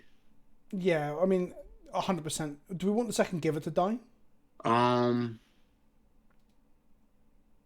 So we want a virtual 16. I think we can let one of the Skyclaves die. I think we want the second giver because double giver blocking is powerful. Yeah, so we just set this under the Ox then, or yeah, trade it with a Silver Smoke Ghoul. I think we let the Ox get blocked. So that's 9, 12, 13, 14. We're taking 15. We're on a virtual 16. We're going to 1. And then we're going to gain some back here. No, that's including the gain. Oh, shit. What a virtual 16. We're going to 1. That's not a lot. But we also will gain on our combat step going back. So we'll be at... Unfortunate Skyclave. There's no reason to. It does the same thing. Yeah. We'll be at 5. Yeah, I think that's right. I mean, I think that's the best we can do. And then I think we try and hit their red source with this Ghost Quarter next turn, depending on our draw. Yeah, okay. So we go to 1. So we don't die to the spell in the... Because all the Creeping Chills are gone now, right? Yeah, they've still got the Helix that I spotted, the Smiting Helix. Yeah, but we're going to take this white-red source away here in a second. And then this Ghoul comes back anyway. Jesus Christ. Untap and draw something useful. Wisp. Yeah, that's great. So we're going to Ghost Quarter the Sacred Foundry. Yep. Well, I was going to say maybe we're supposed to go to combat first, just in case. But I don't think they have any other lands. And then we attack with the Germ. Yep. And they have how many cards in the library? They can double block to kill it, and then we give Pro Blue, I guess. Yeah. So hold on, how many? We have 4 cards in the library right now. So all we have to do is live through one more combat step, and then we win because we can have Wisp reset the Ox. Yes, definitely. So the Ox is not in combat. So what we aren't. So Amalgam comes back. Fucking hell. Okay. But this is fine. We're totally fine. Like they can't cast anything. They can't. Your definition of fine is very strange. How? Like I don't know if we're fine. I think it's close. No, I think it's great. I think we chat, won. Would you describe this situation as fine? It's a simple yes or no, chat. Would you describe this situation of this many zombies and oxes and sexy jellyfish at our door? Would you describe this as fine? Let me go make a Twitter survey. So 3 cards left in their library. This only draws them 3, right? So it doesn't kill them. It does. If we live through this combat, they can't. It kills them on the following turn. Yeah. I mean, we have to. Yes, the combat is the important part. So now we go to combat. Dude, we got this. Dude, this is what? This is nothing. This is nothing, bro. Right. Here comes the Flicker Wisp. Yes. Yeah. Hitting this Ox. What? So the Ox is the obvious pick because it both kills them and takes 5 out of the combat. Oh no! Black mana for Dark Blast. That's fine. That's fine. So we give Pro Black here. Yay, nay? Yeah, sure. Yeah. Like it's the same outcome, right? Yeah.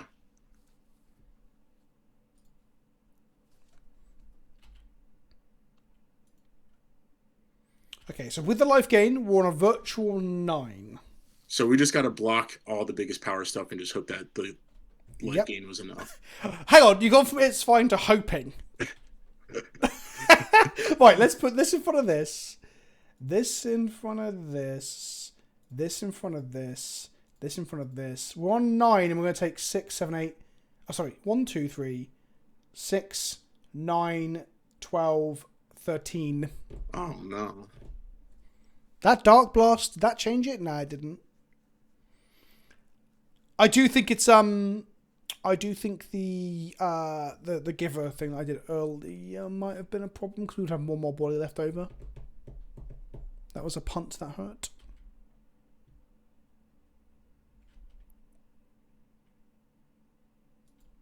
Yeah, okay. Right. So that was a punt. So we want Brutal Cathars, we want Sanctifier and Vex. Do we want Burrowton Forge Tenders? Because we didn't... Do we even see? We didn't see a single fucking Conflagrate. I don't think they run it anymore. What a weird world we live in. Archon of Emeria? Archon's What pretty does that good. even do? I think it slows down their mana. Slows down their mana and it stifles like Blocks Narcomoebas.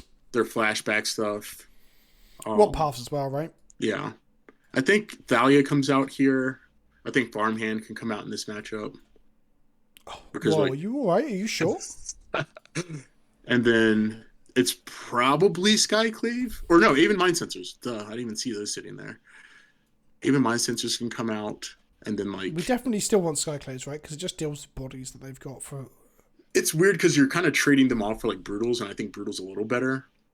But we could probably shape, like, an Archon and shape, like, one These have Sky. got to be right. Are they better than Wisps? Wisp does a lot for us right now because, like, it's going to let us reset all these cards. We could cut a Wisp. Yeah, I don't think cutting Wisp is too bad. So one Wisp, one Archon?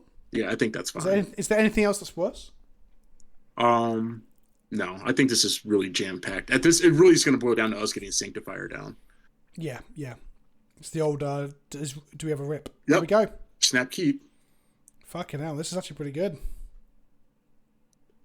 I'm curious This curve is so bad. This isn't a 5-drop, don't forget, Silver. Come on, behave. I'm curious if we would have won that on a race, though.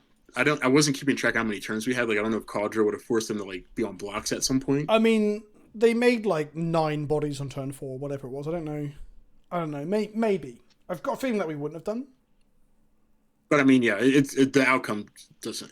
I still think that was a really cool game, nonetheless. Yeah, oh, definitely. I do think that punt that I made may have changed it because we would have another body for the next. Well, actually, that wouldn't have changed things. I don't know. Flagstones, Sanctifier, and Vec, just slamming it. Like Dark Blast doesn't matter. What else could they have? What else would we see? Smiting Helix. I don't know if it hits creatures. They could if they bring in prismatic endings. Which I don't know if they're bored. Fuck it out. That card. Get rid of it. What a mistake. What a fucking mistake. Oh, baby. Just slam the sword, right? That's an interesting question. I think we want to give her down. But I could be incredibly wrong. But making sure that they can never get to Envec is like insane. So you're scared of prismatic ending? Yes. But I mean the sword is way more aggressive. That's fair. We get in here. I'm sure there's no flash threats in this new deck. Opponent's like, condemn. The red-white spell isn't instant speed, right? The Faithful Mending is instant for whatever reason. Oh, fuck. Can you imagine if they just, like, done that and, like, popped off? It is draw then discard, though, isn't it? Oh, wow. Holy shit. Farmhand, eat your heart out. You're not the 2-drop of choice now, my friend. Okay. We're on the play now. On the play, do we want Thalias? Well, they're on the play, right? Yeah. So. Oh, well, what the fuck am I talking about? No. Okay. So we just roll it back then, right? Yeah. I don't think Thalia's going to get us our mileage. That's not how Magic works, Vince. You win the game, then go on the play. The fuck? Oh, look at this. Oh, baby. Look at this curve. Question is it turn 1 giver or turn 2 ace? Turn 1 giver or turn 1 vial? Turn 1 giver. We just ignore that vial. So we can get to this as quickly as possible, yeah? Yeah, and protected. Right, what have we got, opponent? Fetch lands. Vince trying to sound smart. No, I wasn't trying to sound smart. I just generally thought for... What the fuck? Let's see what they run. Oh, what? Chat, quickly. We're going to give you like a couple seconds to catch up. What are they naming? Come on. Are they naming Stoneforge? Are they naming Vial? Are they naming Sunbait Canyon? Are they naming Giver of Runes? Are they naming Thalia? Because they're not quite sure how it works. Come on, chat. What are they naming? Definitely Ghost Quarter. Come on, chat. I was gonna put my hand over to hide them. I realised that's not how it works. What have we got, chat? What have we got? I'm going to face cams. You can't see. Naming Pithing Needle. That is something I often and regularly do. Giver, Stoneforge, Sanctifier, Giver. Okay, what do we think? Right, let's set. Ready for the reveal? Oh, they named Vile, chat. What are the chances of that? We'll just never play the Vile, never give them the Satisfaction. We've got this to clear it up, so we probably should. But yeah, never give them the satisfaction. Ugh, the beard hair in my mouth. Fuck.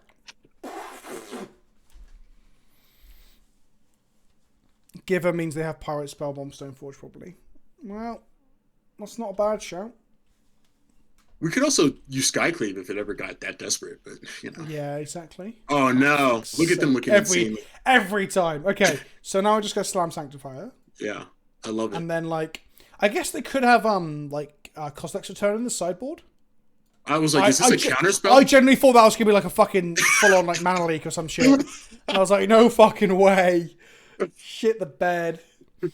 Okay. They just turn into Reanimator now. Yeah.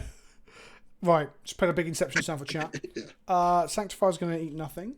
No attacks. Pass to them. If they untap and Cosmic's Return us. Oh, actually, no. Give a Rune still protects from it. Oh, That's right. That's right. Give us so good. Oh, baby. They're going to flash it back. Okay. We're going to get a free Ponzo. I can't believe this is instant speed. That's insane. Isn't that insane? It's not great design. That's my opinion. Yeah. Yeah. Show them who to fear. Let's fucking get them. I mean, they could play Remand, actually. Oh, Remand might be pretty decent in the new, blue-white dredge deck. All right. Do we just want to do we want to just low value Skyclave here so that we can keep applying pressure and get this needle off? Oh shit! I forgot they can make Narcos. We could still beat the Narco anyway. To be fair, we have. Oh yeah, we can definitely. We do have 2 vials in hand, so maybe we should just Skyclave the needle. Yeah. What else is Skyclave going to hit? Apparitions at this point? Oh, sorry, Narcos at this point. I think that's the right thing to do, right? Yeah, I think we want this on board. Then we can deploy 1 vial next turn. It's not really great. I'd just rather not have 2 dead cards in hand. Yeah, and this just lets us keep the pressure up. They can't keep sitting here dirtling with faithful Mendings. Is this a trigger to die? No, it's checked as part of the resolution. Okay. I was going to say tech edge over this way. Wait. Look at that, chat. Easy game, chat. Easy game. Even with the massive punt. Gotta love it. Gotta love it. Sanctifier. Easy game. Such a here's the fucking Sonic theme. Oh! I even dabbed. Yeah, Sanctifier's insane. I'm glad we got at least 1 insane card in amongst all these ridiculously designed cards. Am I a fan of Warcry? I'm not a fan. I'm not really into AOS and the fantasy stuff yet. Maybe I will do one day. I wanted to get into Kill Team, but the new rules have put me off a little bit. Maybe I will. Catmix is right. This is basically a buy. I think it's a very good matchup for us. Yeah, I'm sure we lost the first game, honestly. GG, I was a dredge opponent. Sanctifier pretty good. Couldn't find a prismatic ending. Yeah, so Blake, trust me, that was what we were scared of. We were scared of the prismatic ending. That's why Catmix was like, we have to play the Giver. We have to play the Giver. The vials, the needle on vial was good, by the way. We had 1 in hand, then drew another, so that was pretty good. We have to mulligan this, right? Yeah. Your farm hand doesn't fix it. This. Yeah. Are we on the draw? We are on the draw. Yes, we could bottom of planes. Hold on. Did they show us a Pokemon? Yeah, Lewis. Don't pretend you know what's up. There's 15,000 fucking decks playing this bastard thing. No, I know, but it usually means that we're looking at a Thoughtseize deck, and I feel like this hand's kind of slow. I would probably. Oh no, we played Mull. Oh, we played against Mill, didn't we? You'd mulligan this. I would, but on the draw I would, because I'm going to go back up to 6 on card draw value. We could find Stoneforge or Ambitious in the other hand, and not doing anything between turn 2 to 3. That's really, I don't know, it's a really reactive hand. That's fair. Is Stoneforge really good if we're into a Thoughtseize deck, though? If they have to stop creating threats and answer ours, yes. It's the tax. I don't like this hand, but I mean... All right, I'm going to go by your wisdom. There we go. Okay, not bad. So bottom a Ghost Quarter and a Sunbait, or both Ghost Quarters? I would probably get rid of the Ghost Quarters. Okay. We're going to shuffle anyway, so they're going to come back up, and I'd rather just have functional mana. Reasonable. What should be not Thoughtseize now and be fucking Auras? Like the historic deck, just like in modern. Boggles. Lewis Boggles. Okay. Alright, so we're functionally on 4 mana now, right? So Solitude's... If we see one more land, we know we can cast Solitude. That's pretty cool. Is this just burn? There's no way. Burn. Yeah. Oh my god, it's burn. Fucking hell. We're gonna die. We're gonna die. We're gonna win. We're gonna die getting pinged for casting ambitious farmhands, casting draft on commons into their fucking Eidolons. That's what's gonna happen. I think we're gonna play Thalia this next turn after they're done doing. Wow. Oh, okay. Main phase Boros Charm is interesting. Definitely slam this Thalia. Oh, look at that! Don't even have to take pain. Who called this? I literally said it's gonna come back to the top. Yeah, well, you know, it's not my fault that you're a Modo Shuffler truther or something. You believe in the conspiracies, do you? I used to. Oh my There's god. the Eidolon. Oh my god. Mr. Landrop. Oh, babe. Oh, this is so good. Oh, So I love this song. I think we just pitch our farmhand and play our Wisp. Sure. We'll attack, though. You never know. Yeah.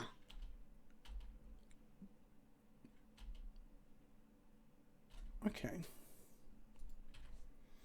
So we're going to 2 for 1 ourselves. They've missed the land drop. That's fine. So pitch the farmhand. Yeah. Get rid of this. We're doing this main phase chat so we can cast this Wisp to just have a clock. Because we've got to kill them before they kill us. Now that seems like a very obvious statement. You could also set Thalia back on block. Oh, actually, yeah, that's probably better against Goblin Guide, to be honest. Yeah. I'll watch them dash a Ragavan now and I look like a right twat. One time, don't dash. I assume Burn in the modern metagame is playing Ragavan, right? It's got to be. I mean, I don't know. I know it's not that aggressive, but the card's fucking done. Don't you dare dash a Ragavan. I'll look like such a twat. No, this is Don't do this in front of chat. It's Searing Blaze for sure. God, I fucking hate Searing Blaze. Yep. There we go. It's okay. We're just going to draw Thalia here. No big deal. I was never punished for that bad reset. I think we take a peek before we do anything. I think we tap Canopy, paying with Ghost Quarter. All right. Cool. Yeah. Just play another canyon and go slapping. Yeah. Do we want to crack this canyon at the end of their turn? If Yeah. they don't play a threat. 100%. This is. We're on 9. These are. Have we drawn new cards that weren't lands yet? Has it just been Canopies and Ghost Wisp. Quarters? Oh, Wisp, yeah. Right. That Wisp is our only non-land so far.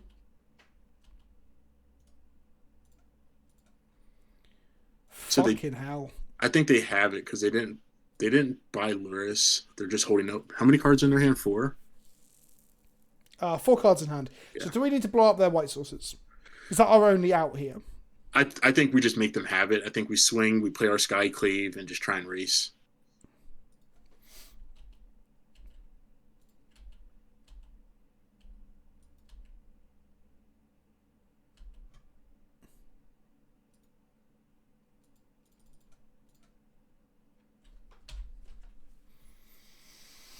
So we're expecting like a Bolt and a Boros Charm on tap and something similar? Yeah.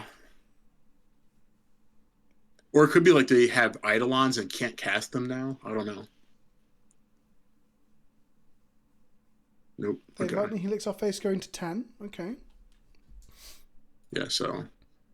If the next spell is also a Helix or something, maybe we should have Ghost Quartered them, but I think making the race is better. Swift Spear, okay. Right. Are we block him? Yeah, for sure.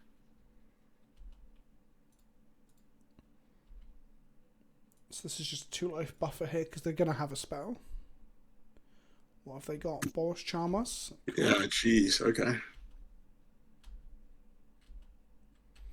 Draw another Skyclave and have them have nothing but lands? Question mark.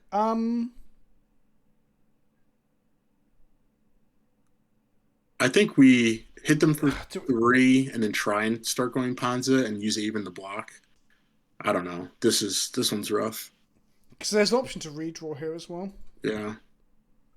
If we redraw, we got to do it before combat. I don't hate the redraw. Because taking off one land does what? It doesn't do anything. It's bolt or charm or anything, does it? Yeah. I think we have to redraw. Yeah. If we find Solitude, that could be a plan. Oh, okay. That's fine. So that's our blocker, right? Yeah. I mean, assuming that we are still alive here.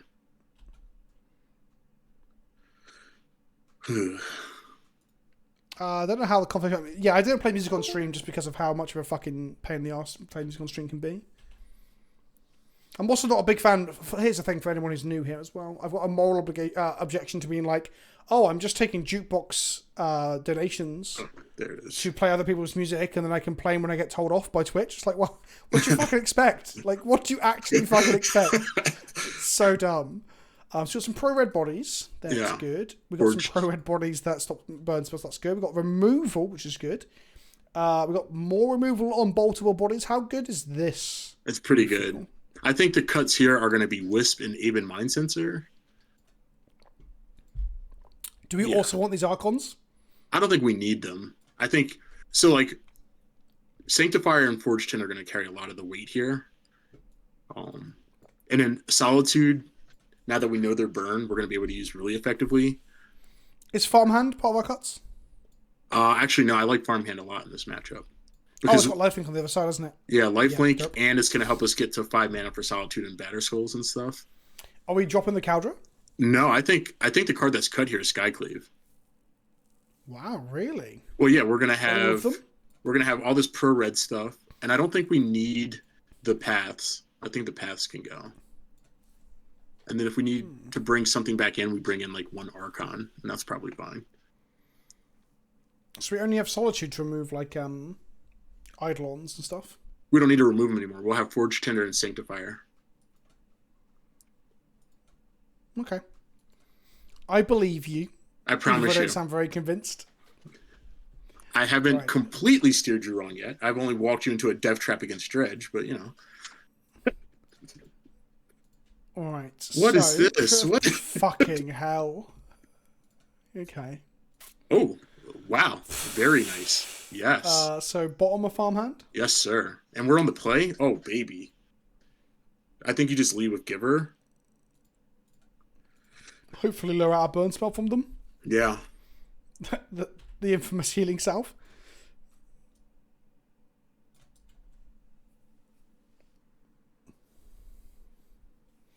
As a heads up for people checking deck lists, we have changed the Field of Ruins to Tech Edges and the Katakis to Path to Exiles.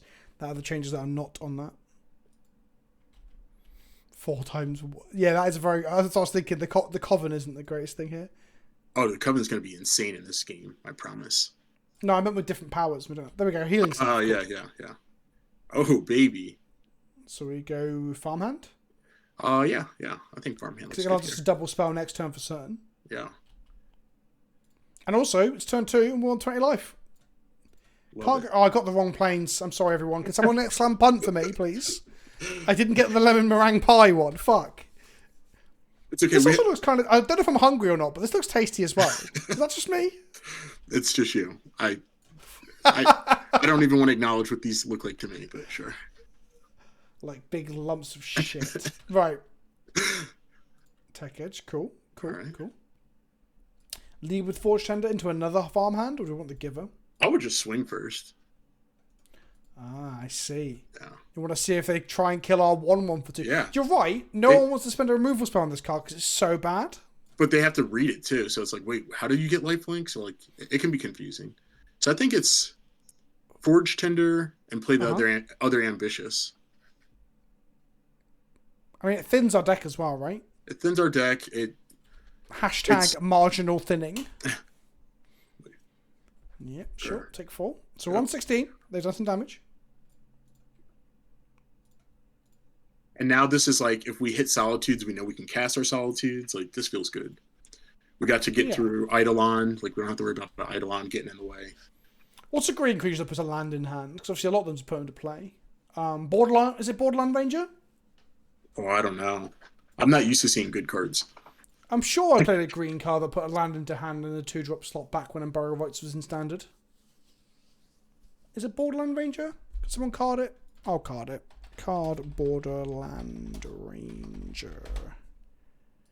There you go. It's a human scout 2. It's a human scout ranger 2/2 and enters the battlefield for a basic land card and put it into your hand. We're basically just playing an aggressive version of that, Aggressive with one less power, one less toughness. Fucking hell. Okay, so we can tech edge maybe now as well because we know we've got a 5 lands of Solitude. Yeah. We can't tech edge now. I mean, when they play our land. I mean. Yeah. So I'm gonna play tech edge. Yeah. We're gonna go to combat. We're also gonna get ready for double tech edge if that happens too. We're gonna keep this up. No, I would swing it. Oh, okay. Because we're gonna play a triple mentor. We're gonna play Giver, and then if we have to in an emergency, we can sack the Forge Tender. But Borderland Ranger's a fucking wow! I didn't realize there's a 3-drop. We got a 10 there. Yeah. Then we play Giver. I mean, I'm not gonna lie to you. I would like us to draw more than just lands and 1-power creatures. Yeah, not hitting Stoneforges or like a hand with like 1 or 2 Thalias is kind of strange. I also thought Coven asked you for different powers and toughness. I've only just established right now in this game that it's asking specifically for different powers. Yeah. So that's more awkward than I thought it was. I thought Giver of Runes counted towards that. We could draw a sword here. We could draw Batterskull. We could draw Solitude, Stoneforge. Sword means we have to draw at least 1 card before we lose. Well, no, we have Forge Tender. It's a counterspell against a red card. That's true. That is true. We could draw another Forge Tender. Surely Blade Splicer... No. Wall of Resurgence gives you 0 power. That's true. That's and true. And a 3/3. But Alright, hear me out. Noble Hierarch and Blade Splicer. So then you've got a Noble Hierarch as a 0/1. This is a 1/1. Look at this. The Blade Splicer itself becomes a 2/2 on the attack because of Noble. And we've got a 3/3. It's basically a combo deck at that point. Yep. Better collect the company. Can you imagine collecting company into 2 anointed farmhands and drawing 2 planes? That's value. Bolt our face. So we take that, yeah? Yeah. We want to go to 7. Skewer. I'd probably counter the Skewer. I want to be at a reasonable life total as I make decisions here. I mean, really, with hindsight, we should have countered the Bolt and the Skewer be stuck in hand. If only we'd known. Hey, there we go. That's goodish. I don't know, buddy. I'm not. I'm not even remotely convinced. I think we're just. That's good. Goes corner. I think we're just swinging. Are we cutting them off whites here? Maybe. Play a Brutal Cathar, take them off white. Yeah, go for it. Because I think they only run like two mountains too. So like, my only concern would be is if they have Searing Blaze. Where are we firing off these Ghost Quarters? One now, one upkeep, both upkeep. No? I would just do them both now if I'm going to do it.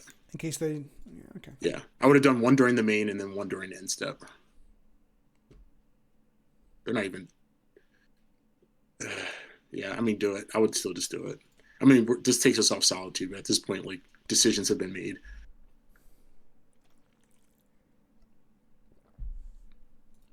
Okay. All right. The hand is like 4 Boros Charms.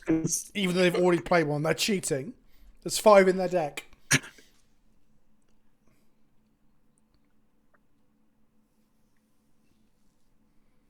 We haven't gone down to 3 lands. We've got land in hand. Also, I'm pretty good at drawing lands if you haven't noticed. Blokes. There's a long pause here. Are they actually sat there with a lot of white spells in hand? That'd be so good. I hope they just buy. Considering putting just Lurrus buy into hand, maybe? Yes, please just buy Lurrus.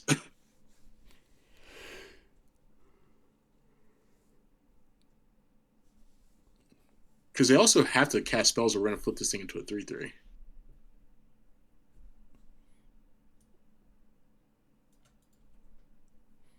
Maybe their hand is like, what a white... Oh, fuck's sake. I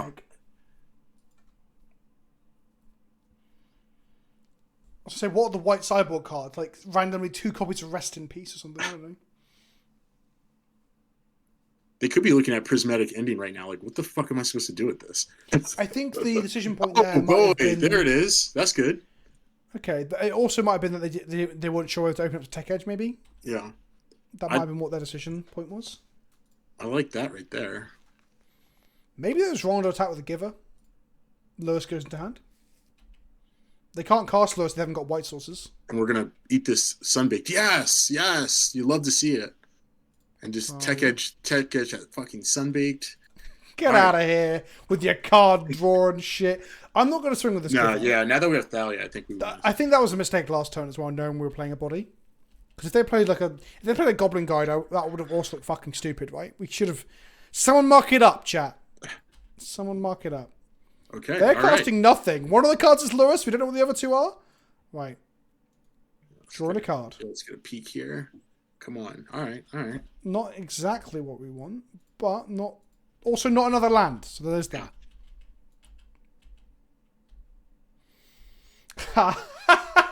Pleasant Kenobi, you said that Brutal Cathar is bad, yet your opponent used Path to Exile, an unconditional removal spell on it. Curious. Yeah, are you on top of that well as well? You popped out of the well. You criticise the Brutal Cathar, but yet you use it. Interesting. Oh my goodness. What is happening here? Whatever it is, I'm not mad at it. The old school just blow up their white sources and pray is turning out okay. They go to 3.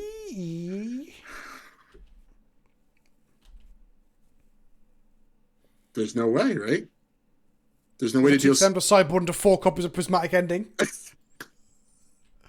was gonna say there's no way on this mana that they can have this. Offbeat hero, I'm loving it. This confirms that white spells are bad. It is bad when you don't have the sources. Well, there we go. Oops, all Boris charms. We got them. Right. Okay. On the draw now, not the play event. That's not how magic works. Any changes? On how we want to play like our tempo game? Do we want to? On the draw, we maybe want some paths. Maybe.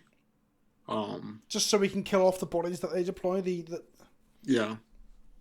Okay. I would say we could probably cut Cauldra on the draw because like it's not going to ever play catch up the way we want to, and we're probably going to be looking for Batterskull and Sword, and we could probably shave like the Archon. One farmhand.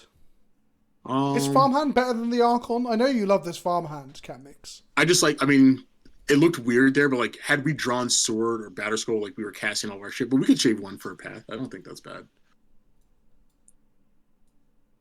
Because against we're going to die with 2 lands in play and 3 drops in hand now. Oh, Neslee's got a point. Did we board out too many 3-power creatures, making farmhand too difficult to flip? Yes. Is that a thing we hadn't really considered? We did do that, but I also thought we were going to hit things like Stoneforge and like have Batterskulls and stuff happening. But Stoneforge is the same. Oh, Batterskull, I'm with you. Yeah. I've kept this, by the way. This is pretty good. This hand's good, yeah. Right, we don't want to see a recoverable source of damage if we can help it. We get to do the raw tag Stoneforges into each other. They've mulliganed to 6, but they did hit a creature. So not the worst opening from them. Yeah. The war tag hit Stoneforge, sorry. So like you get to like play a Stoneforge, make them answer it, and then vial the next one. Oh, baby! Oh! Yes. So we're leading with this, not the vial, right? I still think we lead with vial. Oh, okay, because it makes the second Stoneforge better. Yeah, it also means that like they can't just get us on Eidolon. Right. You did say earlier when I questioned you about the Eidolon, you said, don't worry, we have Burrowed and Forge Tender. Then we just drew it and now you're considered about Eidolon. I'm just saying. We're still going to have it. Oh. That's fine. This is fine. That's fine. At least it's not our Batterskull. Yeah.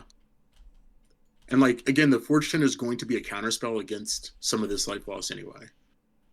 The question now is, do we just play it or do we play the Stoneforge to have how many cards in hand? So we're going to play Tech Edge regardless, right? Yeah, I think we're going to play the Forge Tender here. I think we take a turn off. It's to 6. Yeah. It also can protect the Stoneforge as well, I guess. Well, they're going to have Prismatic or something here, so like depending on what this line is, we still get the same outcome, sort of. Because like if they path it, then we can take it and play double Stoneforge. If they Prismatic, we can just block the damage that Monastery would deal this turn. They're shocking themselves to 3 mana. They're suspending Riftbolt. They're casting there it is. Eidolon. There it goes, yep. So, is there a world where we're solituding that? Yes, but we get to untap first. Yeah, yeah. Let's see. Okay. Um, Because Riftbolt will just kill our Stoneforge. yeah. Unless you protect it, I guess. I think we have to Solitude this player Stoneforge and maybe think about protecting it. Because they've got 2 cards in hand, right? And we've got some rebuys back here. It's just whether this like slowly kills us as well, I guess. Hold on. We have a big turn that we have to think about here. Because Follow me. we Solitude puts them back at 19. The bolt comes down on our Stoneforge. If we get sort of Fire and Ice, this is fine. If we get Batter Skull, it's also fine. I'm just trying to think of like. Well, we don't have access to Caldra. We took it out. So, Yeah, we don't want Caldra. Batter Skull or Fire and yeah. Ice. So it's Batter Skull or Fire and Ice. I think it's probably Batter Skull though, right? I mean, So- that does open us up to a second Smash to Smithereens, I guess, but so does. I guess what I'm getting at is I'm trying to figure out if we even want to make a play on our turn or not. What does taking the turn off do for us? Letting them take 2 damage from their Rift Bolt and then anything else that they would play, and then solituding and then playing our Stoneforge. You see what I mean? Instead of running the Stoneforge into danger, we can actually get some damage out here. And that means we can also block this Monetary Shift before turn. yeah. Okay, no, I like that. I actually like that. That's quite out of the box thinking. It's I'm impressed. It's a hard one. It's not often you have to go this deep. Like Rift Bolt is such a weirdly timed card.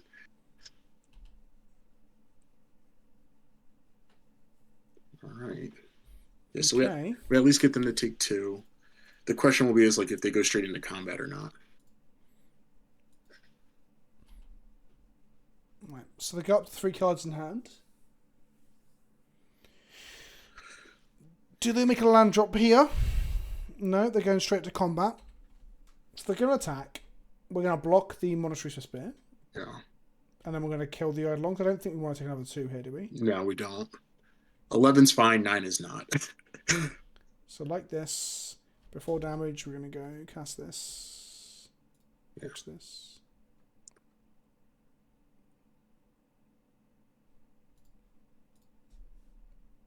A little annoying, but do what you got to do.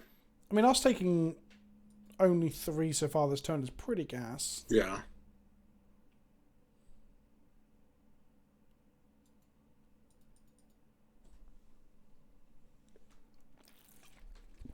Elonis asks, is there a lifelink equipment that auto-equips an ETB? Yes, it's called Bat Skull. It equips to itself. Do we want to be countering this? No, I think we take this one. At this point, just... Fortuner's job is literally blocking and stopping Skullcracks, or not Skullcrack, Boros Charms from happening. Okay, I think they're going to buy Luris. Yeah. What's in the bin? Nothing matters about Lois. This is crazy. Okay, it is buy Lois Luris. in the hand, okay. I think we tech edge here.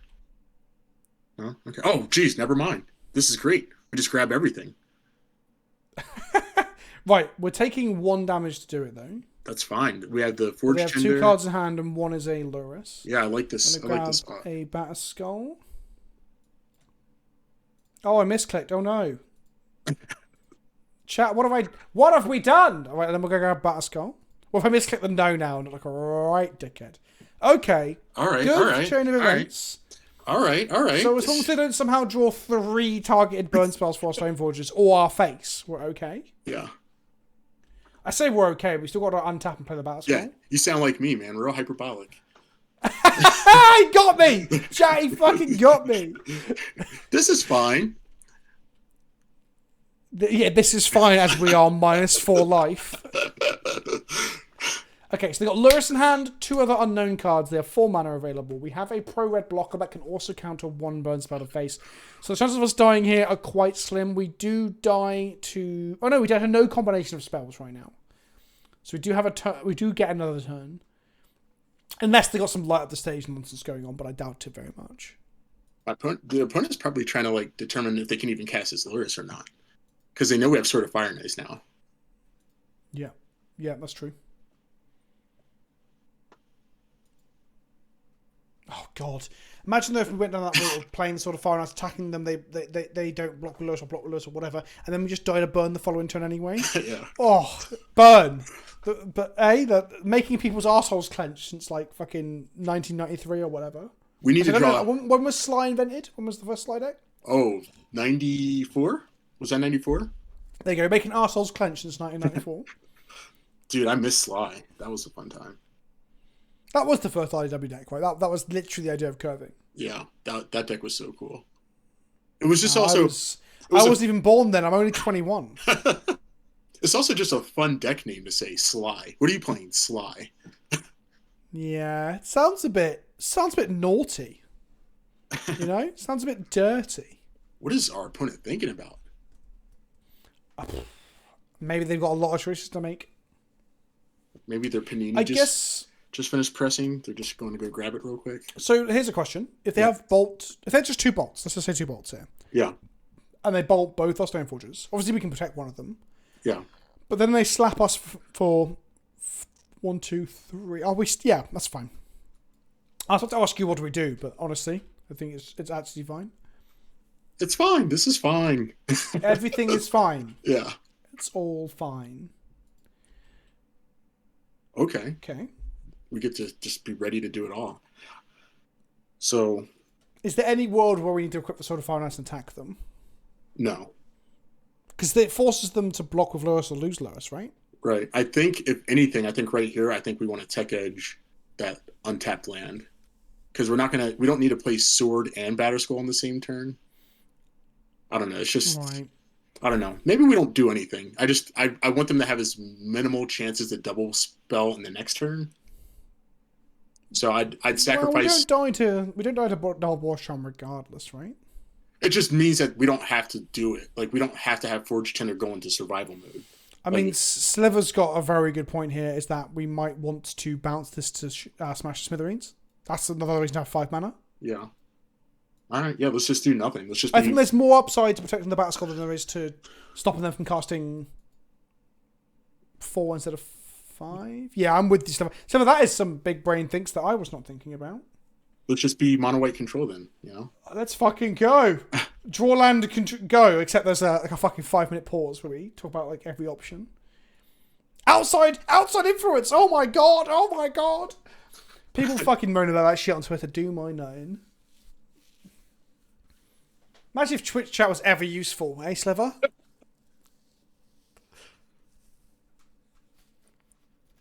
Oh baby, this is a spicy hot game. This game is. What if their hand is double Smash to Smithereens? That's just unfortunate, I guess, at that point, right? Well, we could still we would protect it. They would go after it again, and then if we just didn't want to take the damage, we could sack the Forge Tender, and then we have Sword of Iron Ice. We still want to block the Swiss Spear, wouldn't we? Yeah. Okay, so one of the cards was land. They got 2 more cards left that we. Searing Blaze on this Stoneforge Mystic. So we've got 1 card left in hand. So we just make a Batterskull of it, right? I think what we want to do is protect the Stoneforge because it stops us from taking damage and it lets us get really cute here. So we'll not take damage and we'll keep both of our Stoneforges, which allows us to play both of our equipments. And we could also, at the beginning of combat, we can blow up their untapped land. That way, if they had Smash, they wouldn't be able to use it when we go to blocks. Okay. And then that means we would be blocking this with our Batterskull, right? Right. So this is incredible, actually, for us. Okay, let's give it a go. I trust you. Yeah, this is really good. We have to use all of our stops, though, so we want to be careful here. Yeah, so... Target this. Yep. So they get nothing. Okay. And then we're going to let that resolve. Yep. And then at the beginning of combat, we'll tech edge which doesn't allow us to make both equipments, then. That would put us down to 1 equipment plan. But that's fine, because if they can't get to the equipment, then that means next turn we have like Batterskull sword swinging and gaining a 6, which is against a 1-card hand is pretty much game over. So we're gonna wait for priority at the end of main phase. I'm gonna go after the Sacred Foundry.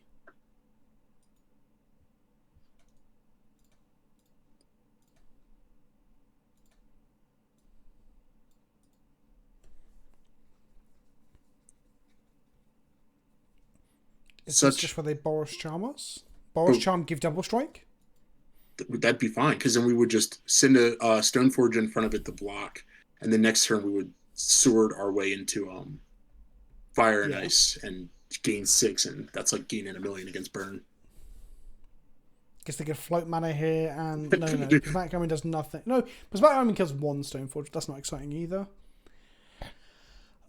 They could have Path, but like even then, like we just re-equip. Like this is an okay spot for us. Very. I don't think there's anything they could have that's really that brutal. Okay, end of turn then. Yeah, let's get this Batterskull going. This Stoneforge is going to make a Batterskull before she dies, because her life flashed before her eyes once. Wear Tear, the enchantment half, is the 1 mana one, right? Yes. Ooh, look at that. Yike-rumba. Right, so we're going to play Sunbite Canyon. Do we want to make a sword and equip it, or do we want to... Because that's a lot more life gain, right? I think we have to respect the path. The path. I think we'd have to respect path. So I think we just swing and let the Batterskull just get us to 11, and then we have infinite time in turns after that to make decisions.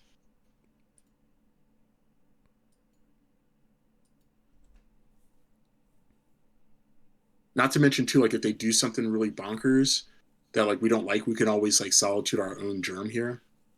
Yeah. Asking chat about Banding Bros is asking about Tech Edge. Tech Edge has been really fucking good so far. We've had like at least 2 games where we've managed to really fuck with people's mana, which I believe resulted in wins. I'll have to go back and check. Yeah, well, we haven't lost anything yet. I mean, we've lost games. We're on 11 now. Yeah. So we just pass back, right? We can flash Solitude to kill them. We can reset Batterskull if they have got Smash. Yeah, we're doing the Lord's work at this point. Because even if they do go after the Batterskull and we Solitude their blockers and then put Sword on Solitude, that's chef's kiss too. So check out the deck link. People are asking. The field of Ruin became Tech Edges. Swift Spear number 2. So 1 card in hand still. That might have been the card they were sandbagged. Well, would they sandbag it? I don't know. I love those mountains. That is my childhood mountains, really. Yeah, that's a good time.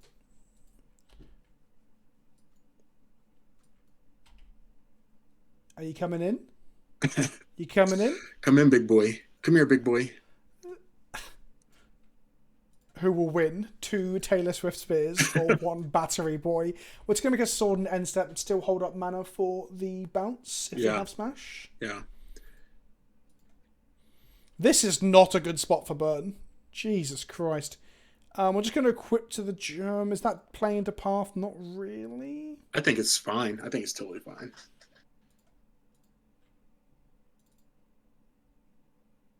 Because we have Archon to flash in Solitude if we like get into a really precarious position, right? Yeah. And the fact that now they can't even just block with the Swift Spear and then put the Swift Spear back into play on Lurrus. They just have to block with Lurrus or lose Lurrus, one of the two. Oh boy. This game's over. If this connects. Oh, double strike. Okay, is double strike. Okay. So that'll kill our Germ. We don't care. They'll get to swing back. I'm wondering if we just Solitude the Lurrus at this point. No. We gain this 6 life. They lose their Lurrus. We have Solitude and Archon now with infinite. Yeah, okay. This is fantastic. Like we win this life race here. I think. Equip the sword to Stoneforge? Yes, sir. Yeah. Let's go. The yes sir you just did is such an Americanism. Like no Brit would say yes sir like that as a confirmation. Yes sir. Over here it'd be like, you alright mate? Yeah, alright mate, yeah. Question for Governor. Catmix, where do you stand on full 8 interactive lands? I think as a D&T deck, like it's kind of the obligation. Like you could start cutting them, but then it's the thing you always have to ask yourself, which is like, was this worth losing these spots that I normally win to do what? To run more planes? To run like there's not a win to cutting the interactive lands. There's spells in our deck that we need, and our deck benefits from it, right? Like we can blow up Urza Sagas and all this other crazy stuff. I guess the only thing that I would like to add, and please tell me if you think I'm wrong here, is like it becomes a question if like if you're splashing harder or you've got a different second color, because that's always been the problem with the black-white versions, right? Is that their mana was just fucking garbage. Yeah, that's true too. So like if you're like I've always played heavy green, haven't I? And if you want like Imperial Recruiters and Magus and stuff, then maybe you can consider it. But if you're like practically mono white, then your second color is just utility lands. Look at can we look at this board state real quick? This is Yeah, I wasn't even gonna bother like asking. I was just like, I'm just gonna smash. Look at that. Look at that. Right, by all means, chat. If you've got some questions for the Catmix, please ask away. I'm gonna go run and grab some water NP while you chat to chat. Is that right? yeah, absolutely. Yeah, I'll be back in just a moment, my friend. Yeah, I'm here. Yeah, I don't know. I think that the utilization of the lands is kind of like it is your second color for death and taxes. So even though they're not producing a colorless spell that you need to cast, they are doing an effect that's in a second color, so to speak. How do you feel about 80 card Urion D&T? All right. I think it's a fine deck. I've gotten chewed up over this before, and I'm gonna say it anyway. To me, it reminds me of like when Eldrazi Taxes was around, or like Stompy. It's just a second flavor of D&T. It's not better or worse. It's just different. It's kind of like how there can be Blue Tron or regular Tron or Eldrazi Tron. Like the Tron mana is like what you're playing the deck for, and you just payoffs are a little different. It's the same concept. You're playing taxes, you just have a different payoff. Why the red white Horizon lands and not the EG green white ones? It was just what was in the bucket.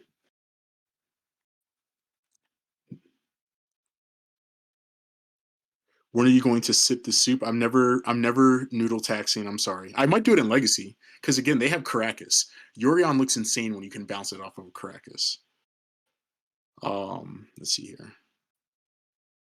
Is there a red white viable version of D&T? Absolutely. I think Magus of the Moon and Imperial Recruiter are enough reasons to be in red. So you could totally play it, especially if you're on Yorion. You have tons of room to make that stuff work. How do I feel about Squadron Hawk? It's anemic. I know I'm already playing a 2-mana 1/1 that searches the library for less, but Squadron Hawk doesn't serve a solution to a problem that we have.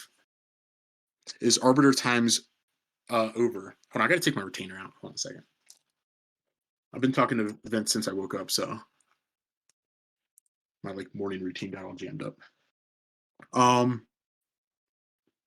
Arbiter's days in the sun are probably close to gone. Like the format has to get really fast and degenerate with combos for him to come back, in my opinion. What do you think about Spell Queller and blue taxes? I don't think there is a such thing as blue-white taxes until we get a blue-white canopy land.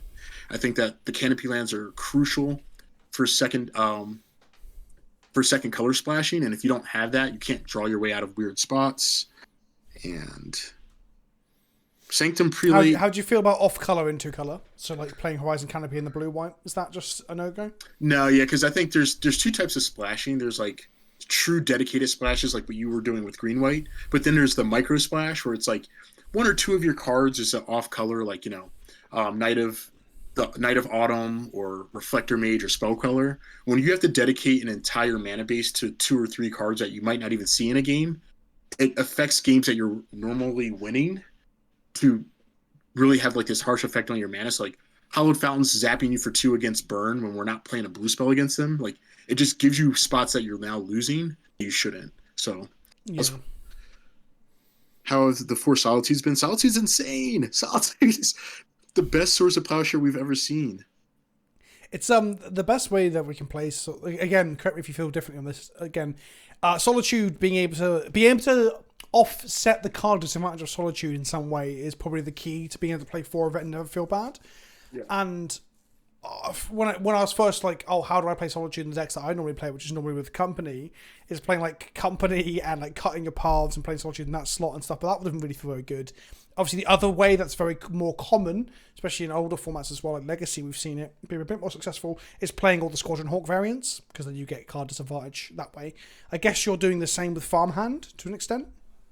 Yeah, I mean, for me, I feel like the way I'm running this D&T list is accepting that I'm soft as removal is concerned in game 1, but then we have Brutal and Paths and coming in after boarding, so like I might take some weird spots in game 1 because I don't have enough removal, but I think it's a risk worth But I taking. mean, you say not enough removal. I don't know if that's true, and you've maybe been too hard on it. Like 4 Skyclave, 4 Solitude. That's 8 removal spells. We used to play this format with access to 4 Path, and sometimes you wisp something. Yeah. Like, the removal was insane. I feel like Jund half the time. I was going to say, maybe it's the Jund player in me that feels that way.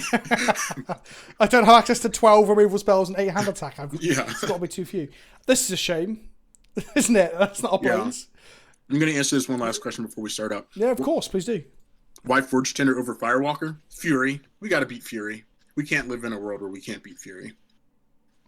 This hand's a little bit slow, but I think it's worth keeping with the Vial. We're on the play? Oh, hell yeah. This hand's gas.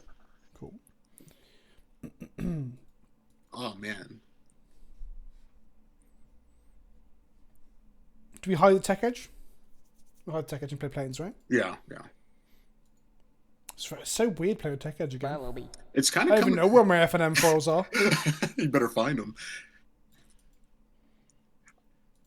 I wasn't ready to believe that in the Urza format I was going to run Tech Edge, and then it just turned out to be just like so good. Oh, that's a good question in chat from Banding Bros. Question for both of us. What does Crimson Val's Thalia have to do to bring D&T up a tier?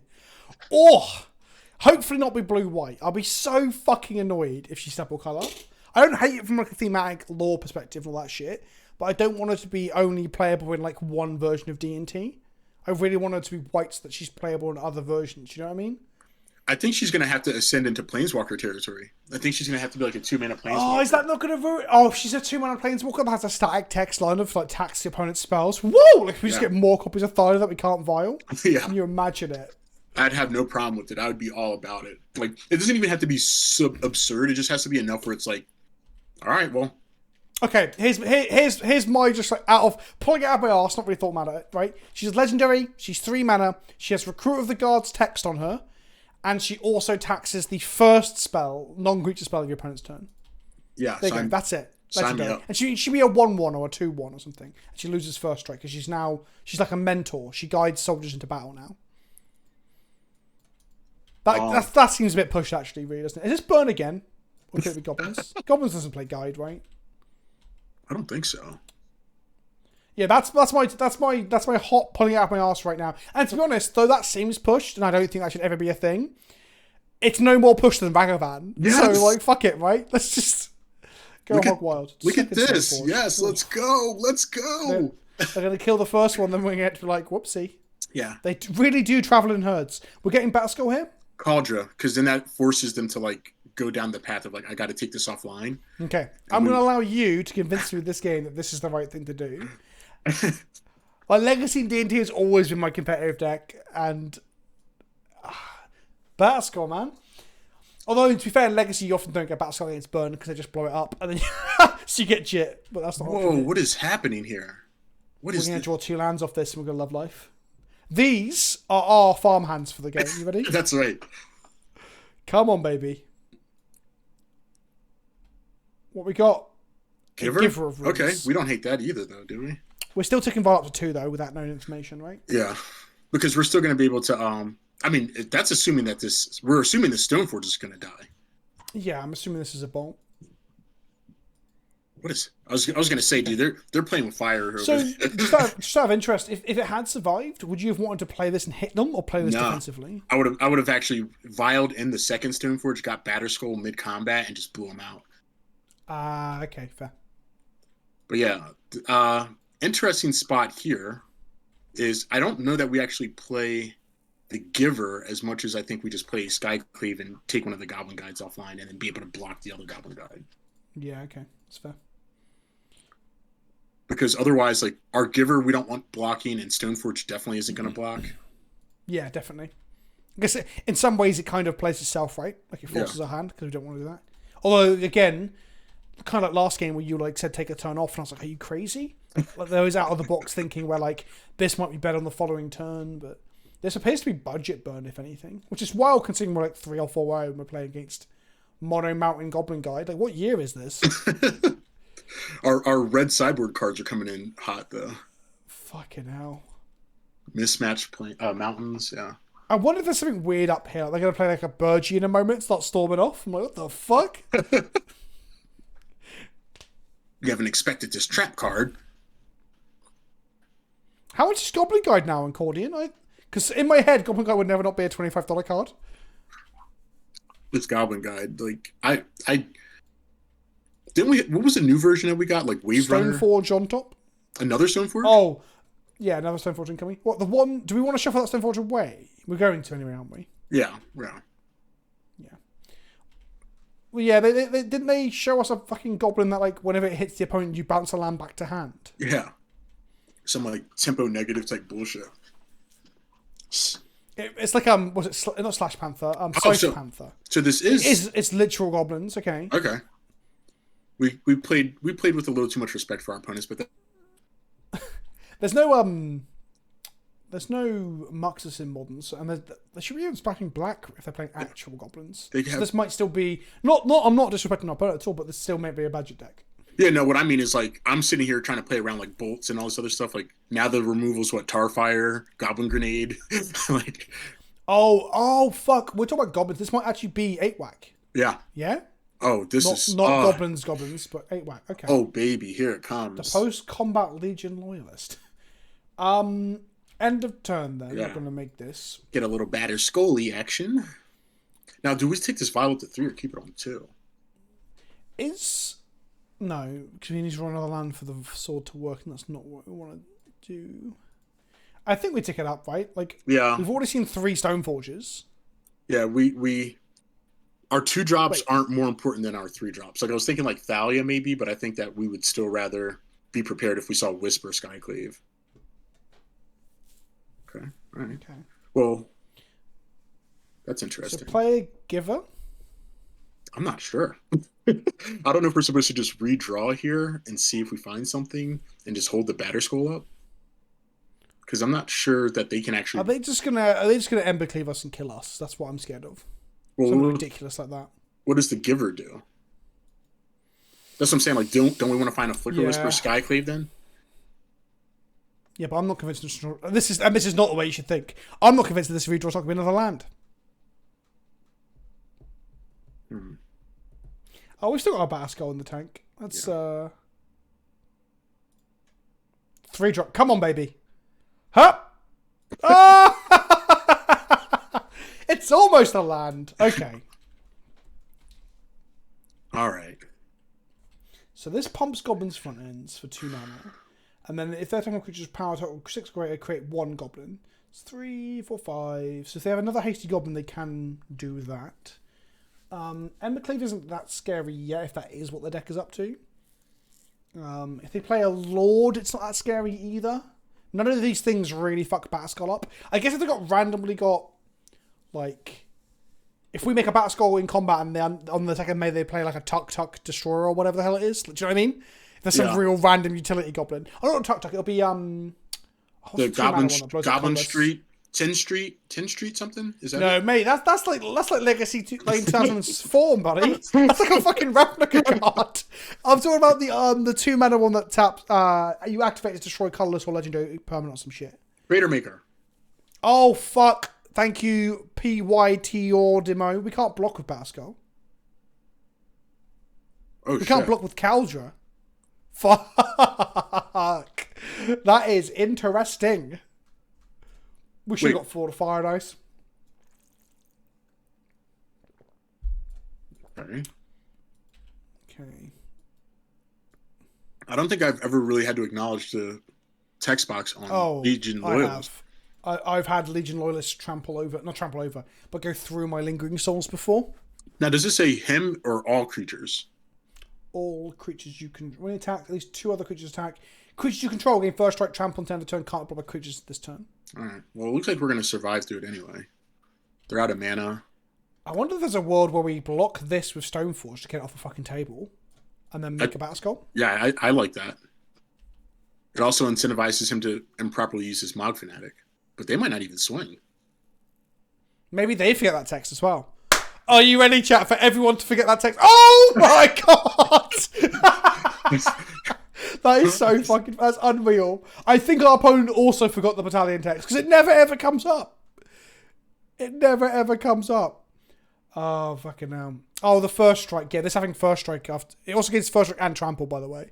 There's a lot of text and things to understand. Yeah. Right, make a battle skull. Untap. We're not taking this up again for now until we draw solitude. So we can say no. What was no?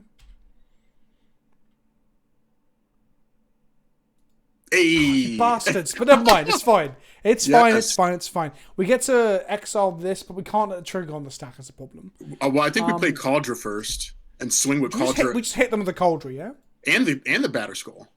Because Of course, if they try and gang block the Batter Skull, we got this Solitude to like just end the universe. In we go. Phyrexian Tribal. I would have considered keeping the Ghost Quarter untapped because there was a world where we. Oh, you're 100% correct there. I just didn't even fucking think about it. Oh no, no life gain. Okay, sure. But on the upside, that makes us be able to block the Loyalists in a turn's time with the Stoneforge again. We also like get to find out if they're planning to pay this Mog Fanatics cost or not, and then if they don't play a Loyalist going into combat, we can eat the Loyalist and then have this Batter Skull on blocks. Yeah, that's good. What a weird deck, weird game. God, I haven't seen one of these in play for like at least a year. Because it did see play in the actual, like, the budget 8-whack deck, right? Yeah. Which was actually quite a good aggro deck for Modern. Have we played against, like, mono red decks all day?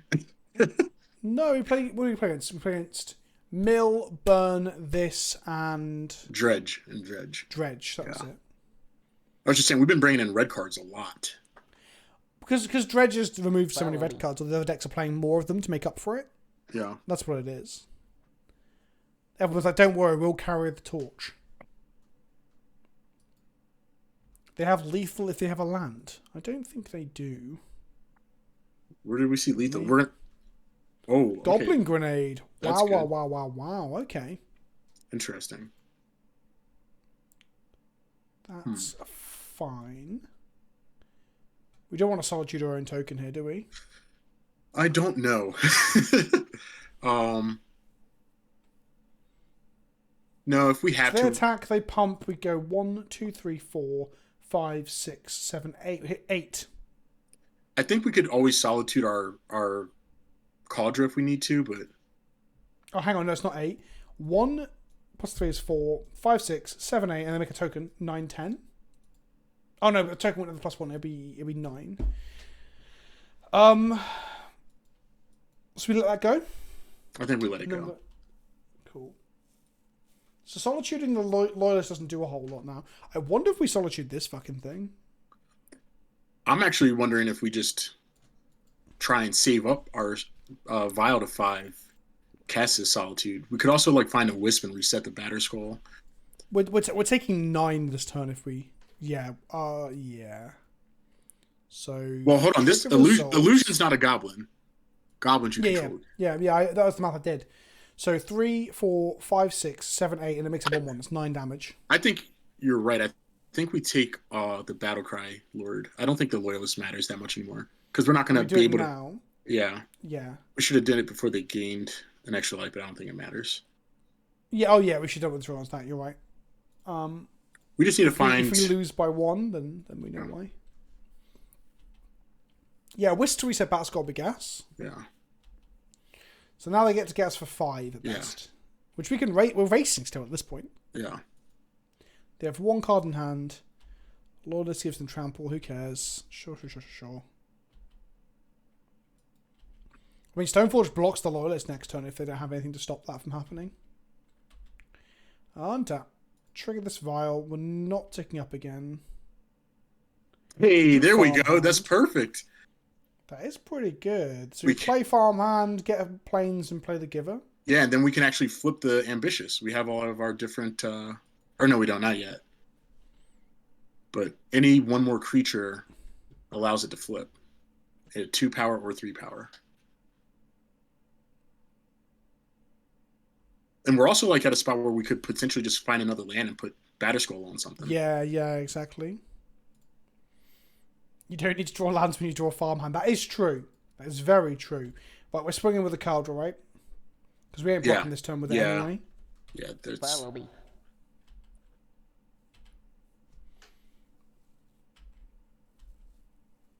Okay, we've got a lot of blockers. We're racing.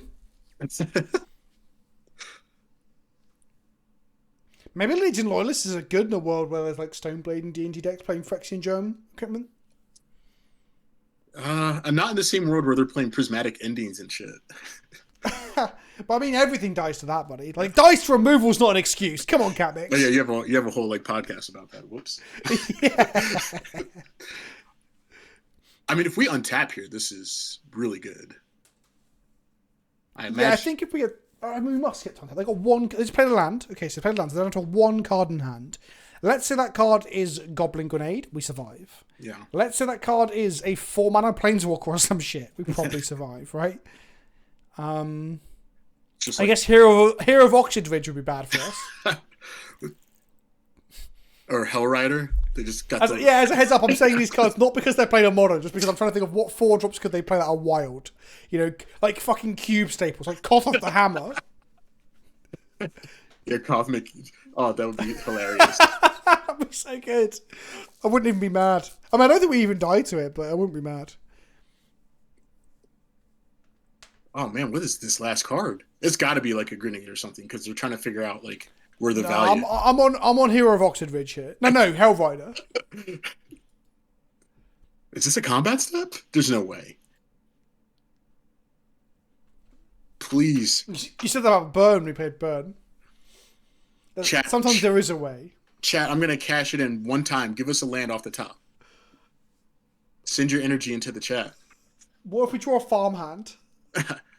I'm not sure I'm too mad at it. They are swinging.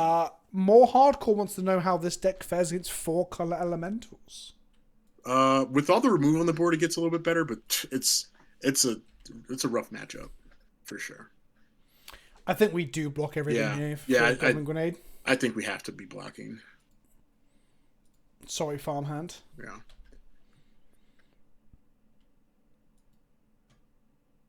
Like, none of those creatures' survival helps us in any way.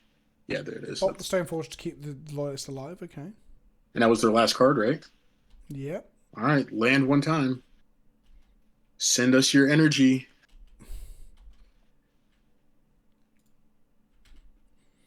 What do we get? Oh, that's like... Mike, is that the worst? That's literally the worst. I think we just... fuck. We have to just shove. I think we keep swinging. Yeah, we are dead to a Goblin Grenade. No, we're not. We can block one of these things still. No, we are dead to Goblin Grenade. Okay. In for 5. We're not dead to Goblin Grenade. Actually, we maybe shouldn't have attacked because they don't have Battalion right now. We're not dead to Goblin Grenade because they have to sack a Goblin. No, they swing. We block here, yeah. Yeah. Well, I don't know if we should have attacked there. Oh, a question: are we taking up Vile next turn? At this point, yeah. Yeah, because we're raw dogging off the top, right? That's right. Whew, okay. Sacrifice a creature. Goblin Bombardment deals 1 to any play or any target. Wow. Okay. Yeah, this is the old school. I remember people saying this was too good for modern, and then it just slipped into our Horizon set, and none the wiser. So let me get this straight. You're okay with that, but you're not okay with Jit? Yes. that is exactly. What, you're telling me this is okay, but Richard and Port isn't Wizards? God damn. So we're not resetting Batterskull because equipping it is better. Yeah. So there's a lot of... Everything's a good draw now, though, because if we hit a white creature... We have Solitude that gains us 5. If we hit a land, we have the equip. Even a second Solitude was fine. Okay, that's fine. So we're going to get in with the Germ again? Yeah. And then we just keep Solitude and Thalia in the tank? Yes, sir. Let's fuck them up! Boom, boom, boom, boom!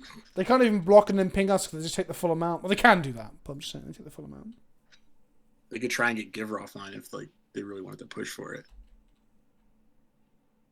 Oh, baby. They're on 3. They're on 3. So, what are we dead to? I don't think we can die to anything. Not with our Solitude to exile or anything, no. Yeah. Maybe they skull crack us. In Yeah. response, That's a really powerful 1 card. Okay. Bushwhacker. Sure. Okay. And it's their last card? That's the last card. So that ends the battlefield and it triggers. Right. Let's eat the Loyalist. Because then we'll take 1, 2, 3, 4. No, because we hold on. block. Let's think about like the sack with the bombardment. Yeah, so whatever we Solitude, they will sack for 1 damage, taking us to 5. Yeah. And then we have a blocker. So we're going to take 2 at most. Okay. So that will take us to 3. Yeah. Sounds good. So I think we just Solitude the Loyalist. Because that takes first strike out of the equation. That means we have a good block. Well, reasonable blocks to kill something, right? Yeah. If they have first strike, they just... Oh, it doesn't matter because there's going to be no battalion. Cast by exiling this from our hand. Get rid of this. Eat the Loyalist. Because that's an ongoing thing. I mean, do they keep playing here? It doesn't seem like there's a reason to. Yeah, I don't think they can win here. I mean, I guess because it's a complicated board, so they play it out to see if we fuck it up. So get rid of that.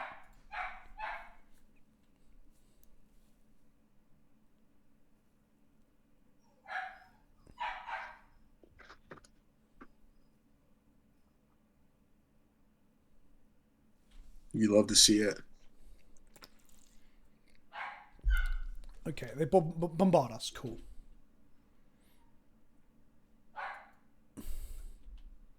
This is evoked. This is fine. This resolves. They go to combat. They attack. We block one of their things. Doesn't matter which one. And now we take 2 and go to 3, and they can't kill us, and then we just hit them with Cauldra. Yeah. Very easy, he says. He says.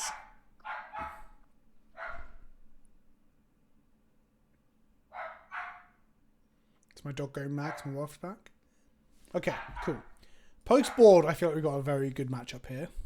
This is it's almost the entire board comes in, if not the entire board. Do we want Archon of Emiria? Oh yeah, because they're bush. Yeah, because they probably have the Surge Whacker too, right? Yeah.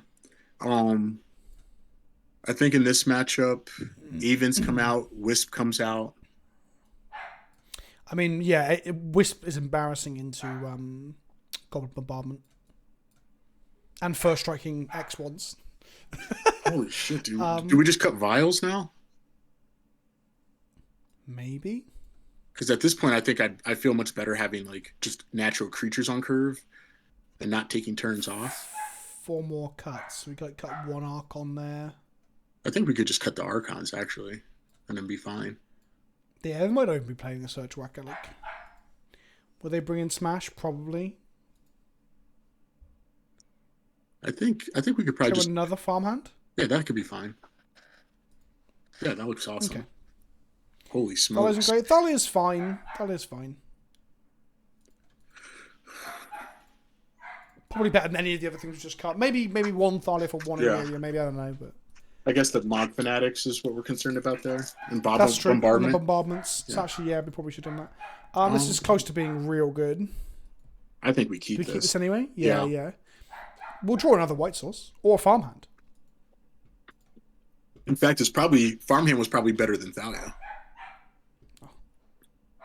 Yeah, I don't know about that. I can't admit that one. Let's go to Tonic Edge in case we draw a white source. Yeah. I guess there's an argument that Sunbaked allows us to play the Sanctifier, but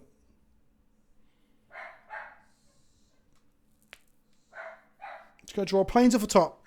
I don't think we're in a rush to get Sanctifier down anyway. Yeah, exactly. It just needs to be to block fucking goblins of +4/+4 on them or whatever their like ceiling is. Oof! I forgot they run this card. Are they stuck on a land? Thalia's good into that. Hopefully. Hit us the planes. Come on, Goblin guy. Come on. Bring us the money. Where's the present? Oh, it's an ambitious farmhand on top. all right. Okay. So interesting question. Do you play the farmhand or do you play the Thalia? I think we play the Thalia. Farmhand makes our ongoing draws better. Thalia blocks the Goblin Guide well. It doesn't if they play a third creature though, then they just have first strike and Thalia doesn't do a whole lot. It trades, and then it also means that like they can't cast like a true. bolt or anything like that right now. Yeah, okay. Let's stick on one land. Let's put it on here. Yeah. And we also have the Solitude. Like we could always take the battalion off before they get into combat. That is also true. We might want to do that because they've also got trample when they swing. So her being an export isn't great. So Solitude ditching one Skyclave apparition. Yeah. Our hand looks pretty good. Yeah. Ambitious about to do its job next turn. Lets us It guarantee looks that good, but ambitious, I guess you could say. Hand is. Why not Farmhand seriously? Because this is first strike. That's literally it.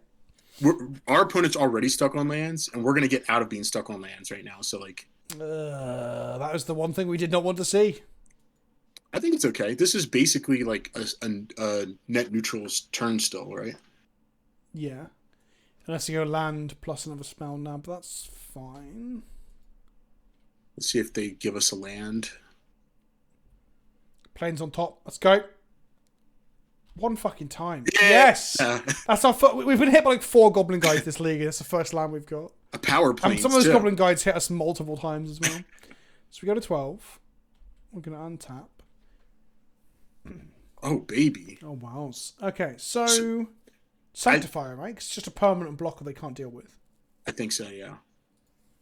Unless they actually are playing Skullcrack, I guess, but I just don't see it. And the next turn we get to go Stoneforge and Farmhand, and then have perfect mana for Solitude. Yes! Considering the amount of aggro they actually played against, these Sunbaked Canyons haven't been too bad. Yeah, I think that like we have so much threatening of life gain at instant speed, especially. Yeah. Our opponent should put some Yeah, I used to have a rule that I wouldn't play 4 Horizon Canopy and Green White D&T unless I was playing multiple like Kitchen Finks and Screws effects. This was before Stoneforge, obviously. Right. So they can attack here, and then we just get to kill one of them. They do not do it. Our opponent needs to put some they need to put some farmhands. Yeah, they need farmhand in their deck. Right, let's go white mana here, player flagstones. Oh, you love to see this. The untapped one. Trigger here, grab another planes. And then what? We're going to Farmhand plus Stoneforge? Oh yeah. Because on one land, they're either pressured to try and get combat happening, and we have the Trick of Solitude right here. Oh, I'm a fucking idiot. I'm taking 1 damage I don't need to take. No, I'm not. Ignore me. And say, I think you have to. Yeah, don't worry about it. We've only got 4 lands. I'm like... I mean, this is absurd. That's a good turn. We just drew... So that was basically Fact or Fiction. We just ritualed into... Was that Dark Ritual? we spent 4 mana and got 4 cards out of it. That's the best 4th I've ever cast. It's true though, isn't it? Blue just taps 4 mana, gets a Fact or Fiction in Modern. We have to like have deck building constraints and fucking jump through hoops and shit. I mean, our opponent's got to be banging their head against the wall if they haven't found a second land. Yeah. Yeah, we've got Skyclave Apparition plus Batterskull next turn and a Solitude in the bank. That's a pretty brutal turn. Yeah.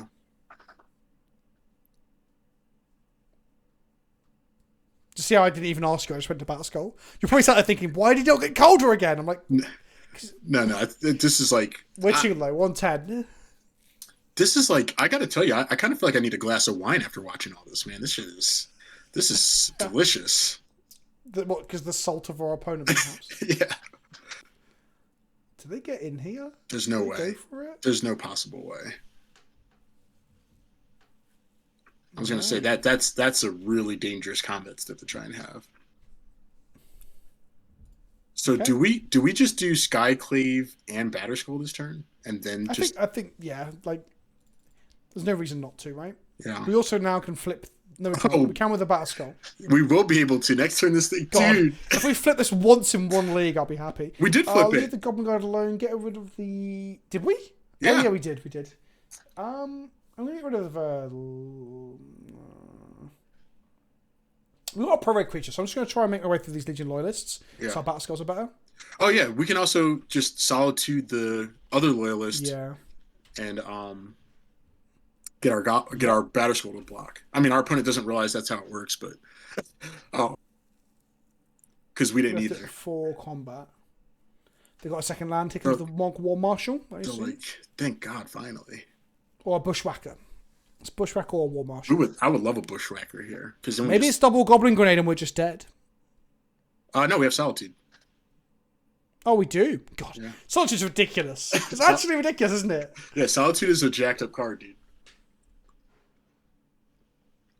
Oh, God. Make a Batterskull, exile it, gain 4 life, go to 4, untap, equip Batterskull. Whoa! That's brutal.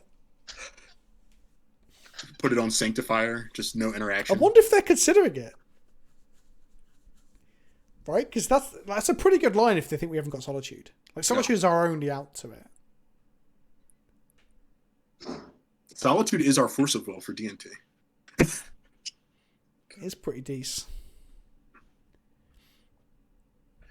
Chat, I just hope you know I like saying hyperbolic stuff, and occasionally I try and slip in some nonsenses, see if I can rile you up. Honestly, that's one of the most normal things you've said, buddy. Like, Solitude being our force was not. Earlier on, you said that Farmhand was better than Thalia. You said that you think D&T's a shit deck. You said a lot of weird stuff tonight. I said Jit needs to be unbanned in Modern. Yeah, that. Do you believe that then? Do you genuinely believe that would be good? Well, I think it's not good. I think that it could come into the format and like with prismatic endings and all this other stuff, like it wouldn't be impressive. Do I want my precious toy unbanned? Of course. Do I think it's like needed or does something? I promise you, like within a month, it would be back out of the deck again. And then it'll be in a deck that I can't beat, like some affinity type bullshit with Urza or something. But yeah, it'll be in a Saga plus Urza plus fucking whole. No, which is not in Modern yet, but. Oh, here it is. It's the whacker. Okay. Oh, it's over. So it lands. Our poor opponent. Right, I'm gonna Solitude this now. I think we just do so it we can now. block with the Batterskull.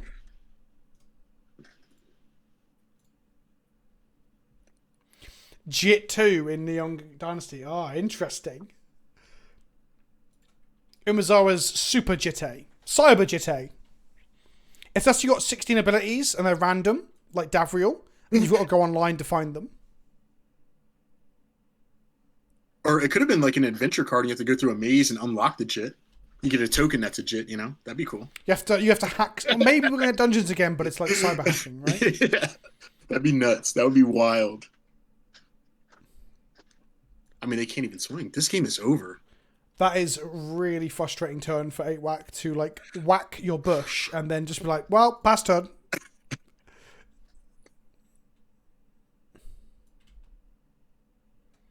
Untap. Draw a card. Play a Sunbaked. Activate. We'll do it during combat, actually. I'm going to draw a card, though, first. Oh, that is not what I want to do. I'm not on 1 life. You sure you don't want to just put that Batterskull on Sanctifier? There's just no more interaction after that. That is... Oh, but flipping it... They're both sweet plays. I'm just saying, like, the game stops being a game. We're gonna flip the Farmhand. Like, we didn't come here not to flip Farmhands, right? I like how you're like, look, I'm here for value and fun, but mostly for fun. Yeah, I'm here to fucking turn Farmhands into seasoned Cathars. Through training. No, it's turning into Luris. Oh, they aren't blocking. So, do we flip or do we play another Stoneforge? Yeah, we play flip another it. Stone. No, oh flip shit! it. I could have played a Caldra. Fuck. No, flip it. I committed to the pick. Come on. We're here. We're flipping now. Flip it up. Fuck them up. Take 7. Go 16. They have 4 cards in hand. Maybe they can do it. Instead of Imazoa's Jite, it's Imazoa's Bitte. Bitty being a phrase in English lexicon to mean sucking on your mother's teat.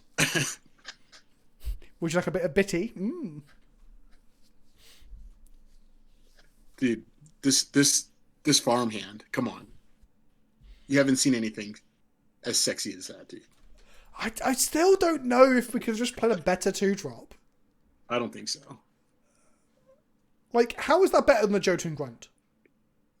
Because we're functionally playing the game. Jotun Grunt, you got to dance through a bunch of hoops to keep it on the board. No, against Mill and against Dredge, it would have been gas, and you know it. Or you could still put the Grunt in the board if you want. No, I'm talking main deck. I'm talking I played Jotun Grunt. What modern was that? Was it Hogak that I played Jotun Grunt more recently? I played it in Legacy in my board against Manaless Dredge, and I was at a GP, and my opponent was like, I had main deck Jotun Grunt, and he was just like, "You're fucking kidding me, right?" I was like, "What? No." Yeah, I've had calls for weird shit like that as well. Or they like judge call me. I'm like, no, it's just there because the format demands it, right? Yeah. Dude, I'm telling you. No, I'm telling you. You're supposed to put this cauldron. You're supposed to put the batter skull on this Sanctifier Invec. It just stops the game. Oh, hang on. Did we side the Caldra out? No. No. Well, that's my first major punt of the game. We have Fire and Ice in there too. Oh shit! I do like drawing cards. All right, we'll draw cards. I don't know how this hasn't forced a concession already. I don't know. Maybe there are. Yeah, there we go. There we go. Right, one more round, chat. We got this. My wife's home from the supermarket. I can hear it in the background. She's gonna be cooking dinner. Thinking, what the fuck's he up to? Got one more round, chat. All right. Oh, my miscut. Yeah, have you seen my miscut? Cat Jesus. I haven't. Oh, let me show you. Let me show you my miscut Cat Jesus. Please respond. Yeah. Definitely want to see. It's not factory cut. It's NFT. Oh shit! Hell yeah! It's German. It's foil. That's hot. That's real hot. Yeah, that's the good shit. Do you know the card next to it on the sheet? Oh, people on Twitter were guessing today. They were guessing Arc Slag Phoenix. That might not be the card they were guessing, but I was just trying to pull a red sounding name out of Mirrodin out of my ass. So if you Cascade, can you choose which one you get out? Someone was like, "Would you play that at a tournament?" I'm like, "Yeah, I fucking would." I don't think it's that confusing. It's not confusing at all, obviously. If my opponent trying to say that was confusing, I think my opponent's being a fucking knob. This is slow. Yeah, that's bad. We got to send that back. We're on the play again too. Oh my god, we can't get luckier. Let's keep this. Yeah. Let's bottom. I think it's the mind sensor or the wisp. Yeah, I think it's the mind sensor because we potentially can set up wisp solitude tricks. Okay. Yeah, like evoke it and then flicker it off the vial. Yeah. Yeah. Vial first then. Yeah, for sure. Right, chat. No Pokemon from our opponent. Take your bets. Place your bets. Verdant Catacombs. What year is this? Go on. Thought Caesar's off. Oh, wow. Wow. Nostalgia. Yeah. The nostalgia. No. Get the even mind sensor back. No. Fuck. If only we had it in our hand to then feel silly about. What would they take here? They take the Giver? I think they're going to take solitude. Oh, wow. Take the Giver. Wow. 20 glass. I don't think it is actually Jund. It's going to be some sort of food deck or some shit, right? It might look like a Jund opener, but... I was going to say, taking Giver doesn't scream Jund, because that's just infinite removal. Okay, alright. We're doing stuff. It also could be like some version of Death Shadow as well. Oh, I would love for this to be Death Shadow. Okay, so it's Jund colours. Ragavan dashed? Okay. Interesting. Do we want to empty all three of our cards to take this out of the game? No, I'm not being serious. That would be bad, right? Yeah, That'd be no. very bad. I'm thinking if we should draw a card here or not. Because we've got an active vial.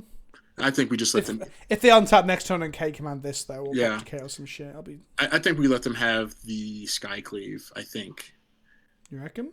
It's hard. It's either Skyclave or Wisp. You're really keen to get some tricks off on this, aren't you? Yeah, I feel like the Wisp. Yeah, I would keep the Wisp. I think we want Skyclave in case that they get the turbocharge into this Croxer. Okay. Like, it's Wisp it's hard. It's really hard. That's why I was like the card. That was probably the best Crooks I've ever seen. Yeah, that was rough. This is rough.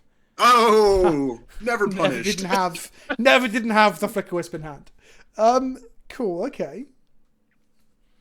So next turn we can do Solitude Summon. Oh my god, it's happening. It's about to happen. Fucking hell. Oh my god. That's some good shit. We're just mono white control now. Come on. Good. This has just got to stop. This is not right. Okay, we'll pass back to them. Yeah, we're just chilling. Control.deck. If they miss another land drop and we draw another white creature, we might be whisking off a land. I think we sunbait at the end of their turn and see if we can find another creature. Yeah, something that we want to chuck and get rid of. Okay, or It's Vile. not the worst thing considering we just got Yeah. our land. Okay. Watch us. I'm gonna play this now and watch the Maelstrom Pulsars. You ready? Yeah, we beat the Maelstrom Pulse if they do that though. That's like Because of the wisp, yeah. The gas. Oh, that'd be so gas. yeah. Come on. Maelstrom Pulse. What year is that? I know. It's a bit of a historic play now, though. I guess. Oh Okay. wow! What All the right. fuck? Pro white. That's fine. We can go around it, and they're not getting. We can, but And they're not grabbing anything from us right now. I think we look again with the Sunbaked and try and find a Stoneforge at this point. yeah. And then Okay. I think we're probably just gonna just hey. The skill Yeah. game. Are we slamming the Stoneforge now? Knowing that they Yes. don't have any hand attack, they did nothing for 2 turns. Yes, we are 1,000,000 because then if they go after it, we can wisp it. If they do nothing, then we know that we're gonna be able to deal with Turok or whatever his fucking name is. Turok Dinosaur Hunter. Yeah. I actually can't. Then please don't say if you don't want people to know. I actually know your age, so I don't know if I make reference to old N64 games. You're like, what the fuck is this guy talking about? You know? I'm 37. Are you? Oh wow. Okay, I'm Yeah. only 21. You see. Yeah. I drink a lot of water though. That's why I look so young. But meanwhile, I look like a fucking haggard old man for my age. Dude, this game is like weird but super fun, super interesting. Let's see. Oh yes, Okay. yes. We're just gonna because they save don't. it. Yeah, they don't think we have a wisp. Why would we have a wisp here? They ate the wisp. Surprise. They could just have It's a wisp bolt, time. but that's even. Fine. I'll take a 2 for 1. Yeah. It If is. Flicker Wisp reads a 3/1 that makes him discard 2 cards. Yeah. Whoop. How do you like that, Turok? I mean, the Caldra in our hand is pretty shit, on all fairness now, but we'll just draw another Stoneforge. I mean, if we hit an ambitious, we're just like halfway to Cauldra at that point. Fucking hell, you and your farm hands. I was gonna say, Okay. Let's we start should- ticking this up. Yeah, Yeah, I'm with you now. Okay, let's get him for 3 then. I mean, we are winning this race. They're on 10. Jesus Christ. This is 8, right? With 5 other things. Fucking yeah. hell. 1, 2, But we 3, can- 4. We can definitely beat that. We've got the Skyclave apparition. We'll give them the Cauldra. Like that's fine. Yeah. In for 2. Get a 16. Oh, he's No. got something. You get a giant growth. What the fuck is this? K command. Do we just want a body? Because they're on 10. Yeah, why not? Yeah, And to give them exactly. give them the Cauldra. Whatever. If only could eat our own vial. That'd Can't be- be absurd if we were just like... that would be the most busted shit ever. I would never look at Blade Splicer ever again. Oh, that did pump their Turok. Wait, what the fuck? What does it pump? Whenever, Whenever they discard something. Holy shit. I've read that only moments ago and didn't remember. So we're gonna turn off all our yields. So I'm not sure if I yielded to this. Say yes. Draw planes. Cool. Get in for 5. Worst case scenario, we've got Force of Will in our hand to stop them from somehow. I don't know, if they give it like quintuple strike or some shit. well, we can't target it. It's got pro white. No, we can shoot our own thing to diamond. Oh yeah. Nice Inquisition. Got him. Oh, don't thought just now. We're 1 land off. Okay, that's fine. Make a sacred creature. They're going to -2 though, right? Yeah. Yeah. So we'll lose the apparition. Yeah. They get a 0/0. They don't get anything actually. Technically, there's no death trigger there, right? There's nothing under it. We get a 12. We've got to decide whether we have to kill this lily or hit them in the face now.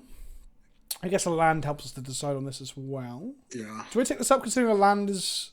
I think we do. I think that Yeah, there we go. look at us. So are we hitting this or are we hitting them?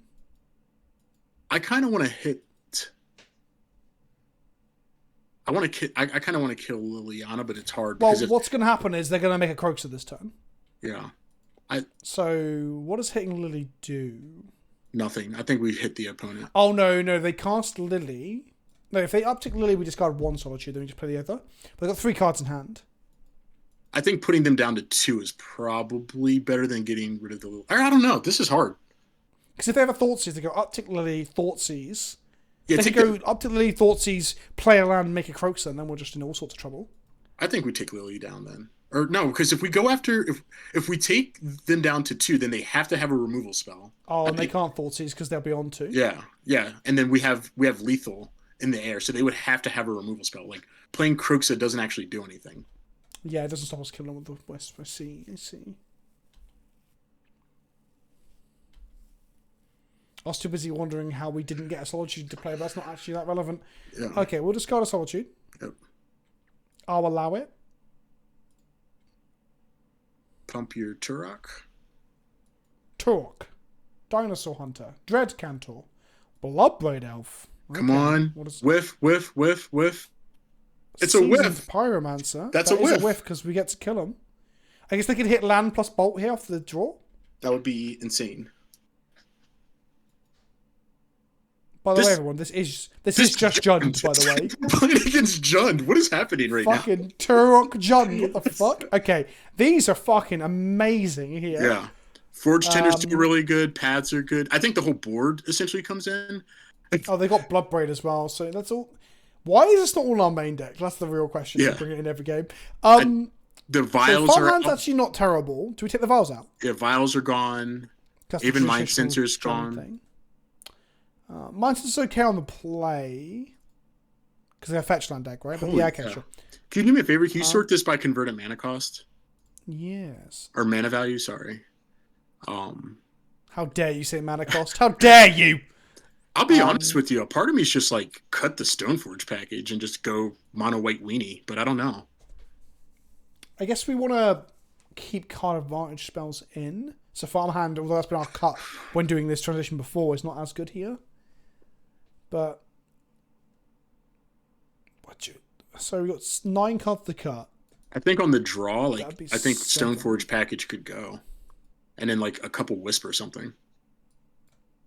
Is there a world where we keep Sword of Fire and Ice in? Not against like the K Command Assassin's Trophy deck. Okay, yeah, that's fair. That's fair. We want to be able to swing over their stuff though, especially the Turok. So But one that flies at a premium. We want to be careful there because they're very likely to have Renin 6. So I think like the lesser amount of cards. We can trim one. Yeah. Maybe not one of the Brutal Cathars, because I don't know how good it is against the deck with the removal. Yeah, that's probably fine right there. I mean, That the ward is good, to be fair. Yeah, that looks good. People in chat are saying Card was an auto win, but we've got to deploy it, and they have more removal and hand attack than I have. I think we could go back. Has. I think we could go to the Stoneforge plan on the play, on the draw. How good is the Forge Tender? If we want to squeeze Stoneforge back in with Cauldron, we could just cut the Brutals and the Forges and put the Stoneforge package back. That's not bad, actually. I could get behind that. Maybe keep 1 Brutal Cathar in and go like 3 in a Cauldron? If we're going to bring... Sword of Yeah, I Fire? was going to say, if we're going to bring Cauldron, I want the Sword of Fire and Ice back. So I'd probably just cut the Brutals altogether if we're going to do it that way. Okay. Yeah, I think that's probably okay. Not gonna lie, Ambitious Farmhand has been alright, but Brutal not so much. That was quick. We didn't even get to... Oh yeah, of course, 'cause we didn't lose Derp. This is not keepable. No. It's full of good spells, but that's what happens when you have no lands, right? Yeah. Mulligan. Okay, I like this. Okay, this is fucking good. Okay. I think we send back... Ditch one of the flagstones or one of the planes? I doubt they would bring in Blood Moon, but if we're going to play smart, we would get rid of a flagstone. Okay. That was something I was wondering for a second when I okayed the Cascade from the Bloodbraid, was whether or not we could get like fucking Blood Moon and I hadn't checked my mana to be able to cast the Solitude. It didn't matter because you wouldn't have responded to the casting, but... Yes! Yeah. Yes! Didn't quite call it quick enough. I was like, give it the gas here. Right, Look so at this it. just dies. Maybe it's like Bolt plus Thoughtseize. Thoughtseize takes Sanctify and Veck if that is the case. Oh Oh, my God. baby. What is No happening? hand attack. There's no way. This can't So be. we're now... Oh my we're- God! Well, that's not the best right now, but we are Kozilek proof. No, you're supposed to cast Stoneforge there, but it's fine. Okay, well, either way. It's because if they have Liliana, like, Sanctifier is better long-term than Stoneforge is. Sure, that makes sense. They missed a land drop. They just don't even have it. All right. Easy game. Summit Canyon. Yeah. That's was about to go fetch it. No, we're going to Stoneforge here, right? Yeah, Stoneforge. Well, they definitely have removal. But we can still get Sword of Fire and Ice. We do. Do we want to set up our land drop for next turn? Yeah, let's just play ambitious. Like our opponents, and if they do have Liliana, it's going to make them look really silly. I didn't think it was that much of an ambitious line, my friend. wait, every time. But I'm going to slam in. Like they're not blob braiding us next turn. Also, playing bodies. Oh, yeah, that's fine.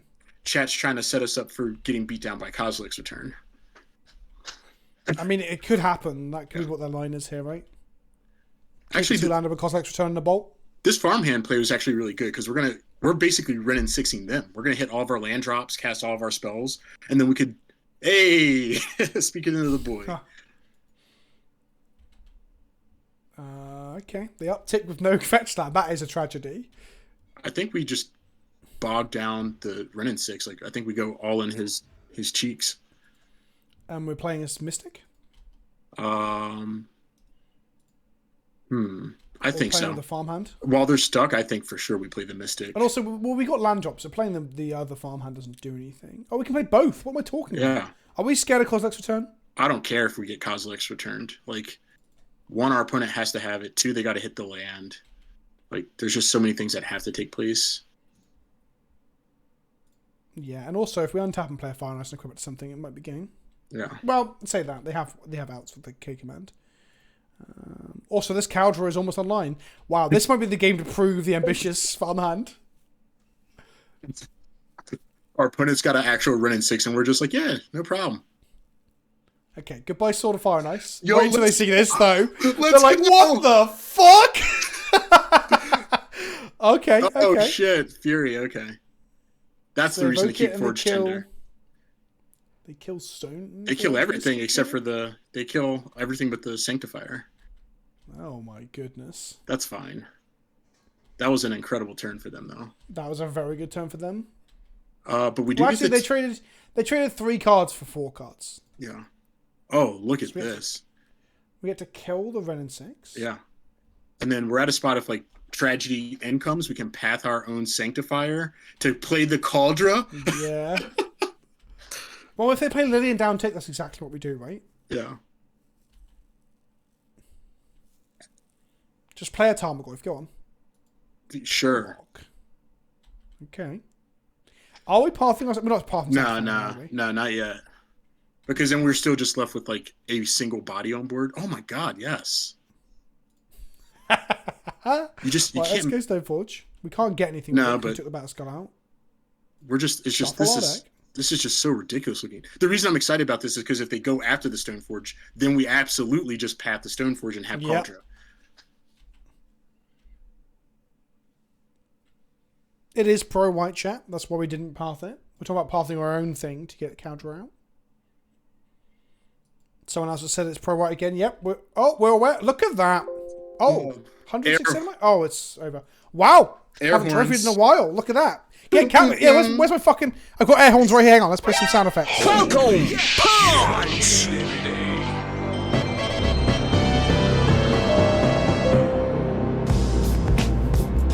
Oh, the top. There we go. And we did it with 60 cards.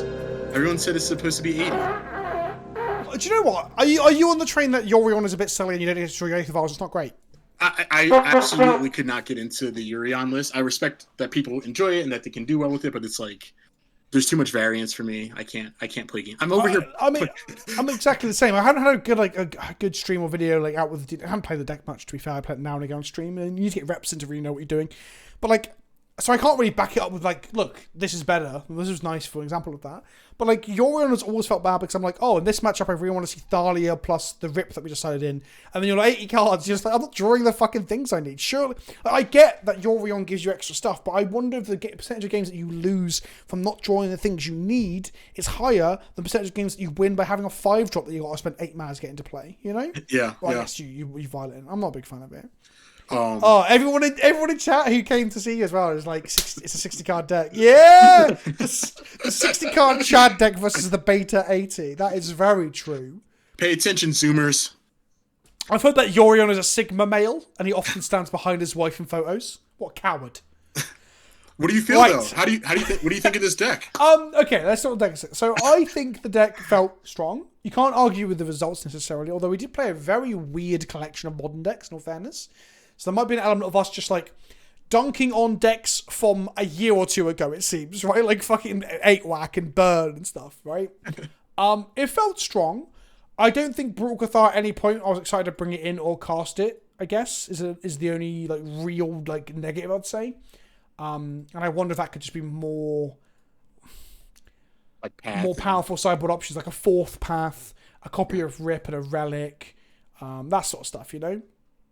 What was our worst matchups? And maybe I'd take those 3 slots and change them to something for those matchups, you know?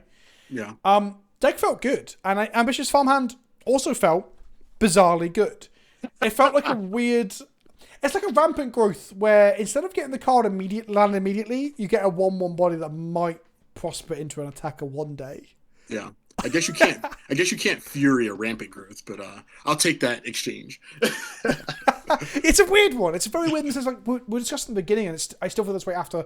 I think this is the card we resolved the most. By the way, we drew this a disproportionate number of times compared to everything else. How weird is that, right? Yeah. Probably that and. No, I genuinely think if we went back and catalogued how many times we cast each spell, I think we cast or Varred this in way more than any other spell in our deck, which is very strange. It helped. Also, maybe go on. Sorry. I was gonna say it helped us so much in spots that we probably didn't pay too much attention to, but like we cast Solitude almost all the times we wanted to cast it. Like we were about to put a Caudra online. Like it's a real thing. Twitchy Glass asking, so Farmhand over Arbiter. So firstly, you cannot play Arbiter alongside it, because at that point you're putting 8 shooters in your deck and you've got Arbiter and that's bad. I have for the longest time said, even before Stoneforge was unbanned, that Stoneforge plus Arbiter was a bit of a non-bow. It's not unplayable. I just think if you're playing it, the Arbiter's got to be doing a lot of heavy lifting.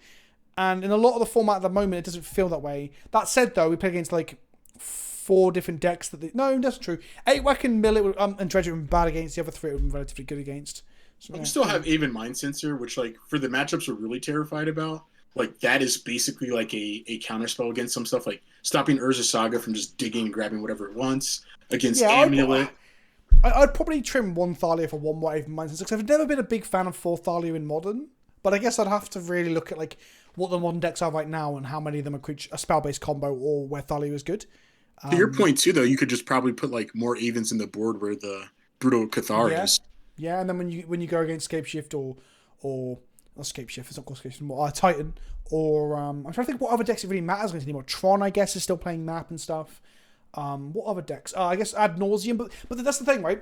Your Ad Nauseam matchup is so good anyway. Yeah, there's not a lot to be concerned of with like the combo S decks, because like our deck does such a good job of protecting itself against that hate. Like there's a lot of games where like Giver or Forge Tender protecting Archon just ends the whole match, and then I mean we just saw Sanctifier Infect. This card is bonkers. Like it's insane. I guess Arbiter was always at best. I mean, it was always fun to play this deck in formats where the format was fucking nonsense, and you had all these weird cards that really made everyone play off kilter, and they couldn't like meander through it. But what happens with the current modern metagame, I think, and again I'm going to glance at Goldfish now to see if I'm talking completely out my arse or not, is that it's not really a lot of degenerate combo. It's a lot of like, what are the top decks? So Hammer Time is kind of combo. Is it Tempo? Crashing Footfalls. Jund apparently is actually one of the top decks, the lowest version with Goyf, I guess. Blue X Control, Burn, 5-color elementals. Living End is one of those decks. Indomitable Creativity, wow, in modern. And then Black Red midrange, Naya midrange, both with I say midrange, they're both lowest decks. Miltron. It's like only 2 of those decks I'd say is where Arbiter would shine, maybe 3. I just don't think, like, I know you're really not on it anymore, and I would go back to it if, like, we started seeing Bring to Light, for example. Bring to Light and Scapeshift decks, that sort of stuff. But the format's too fast for that. Yeah, and look, I'm sad about it. Trust me, I bought foil Leonin Arbiters. That wasn't cheap. I didn't want to say goodbye to the card, but, like, Sacred Cows and whatnot, right? Like, the deck needs to evolve. Exactly. Agreed. Ragavan's sitting around, like, do I want to trade Ragavan with the Arbiter, or do I want to trade it with the Farmhand? Because Arbiter's always been absolute dog shit into the mid-range creature-based decks anyway, because their creatures are either bigger than yours or trade with yours for less mana, like we just said about the Ragavan, or like when your opponent doesn't play a fetch land and plays a Goyf, you're like feeling really miserable about life. Yeah. So yeah, this is why for the longest time I wanted Historic to have Arbiter plus Ghost Quarter, and then Historic to be a kind of paper format that we can play at, like, side events and GPs and stuff, when the world gets back to normal. But now we've got Historic becoming this thing that just isn't ever going to be that, and that's the sad thing. Yeah. I guess Pioneer maybe, but Yeah, Historic went in a weird place real fast. I was like, wait, what's going on? like I have been loving Historic lately, but I still hope that even Leonardo makes it, because Ghost Quarter's already in there, Mindsense is already in there. There are some good white Rini decks, because like there's some good aggressive white decks. If people are like, Vince, can you play D&T? Vince, can you play D&T? I'm like, D&T isn't just playing white creatures. D&T is having a way to disrupt your opponent's game plan and like to pick apart their game plan, knowing what the deck does, right? Yeah. Which is funny, me coming into this being like, I haven't played Modern for 3 weeks, I don't even know what the meta game looks like, which is kind of counterintuitive to what I'm saying. So just having a lot of white creatures and a little bit, and a taxing effect isn't quite D&T, right? Yeah. D&T needs this, and it needs like this, and like, things that you can pick apart and hold up to and stuff. Yeah. Mana's disruption, exactly. That's why Wasteland needs to come to Modern. Somebody asked if Farmhand could be useful in Legacy. I can't speak to that. I don't think. I mean, I'm not going to say yes or no, but I'm going to say this. XJ Cloud, who I talk to pretty regularly, plays Timeless Dragon, and he uses it for the same effect of being able to like guarantee that he has in his 80 card Urion pile ways to see lands more consistently. So I think that there's a function that's already being done in Legacy that does something similar. I don't know if a Dragon Eternalize is more important than having a 2-drop through. Oh, that's right. You can't really vial because you have 80 cards. So again, that's why I don't know for sure, but I think that's a good question. You should probably at XJ Cloud and see what he says. Yeah, because he's also been quite the innovator in the space as well for playing things like I said earlier about this offsetting the card disadvantage you have from this when playing this into fair decks, like for example Jun that we just played against. He's the one who was, before the team got printed, was doing a similar thing with Force of Vigilance or whatever the fuck it's called. Force of Virtue. Yeah, he was playing it alongside the birds and stuff, right? Yeah. Which when I played on the channel and on stream, people were like laughing, going, Vince, why are we playing Squadron Hog? Is this a meme? I'm like, no, sometimes I play memes. This is a real thing. This is weirdly a real thing. That's going to happen today when you put Ambitious up somewhere. Yeah, like maybe you should snap up your foils of this now, kids. I did. I bought 8 copies. I'm really tempted now to play a green-white version of this with this in as well, but I don't know if I'm being... I mean...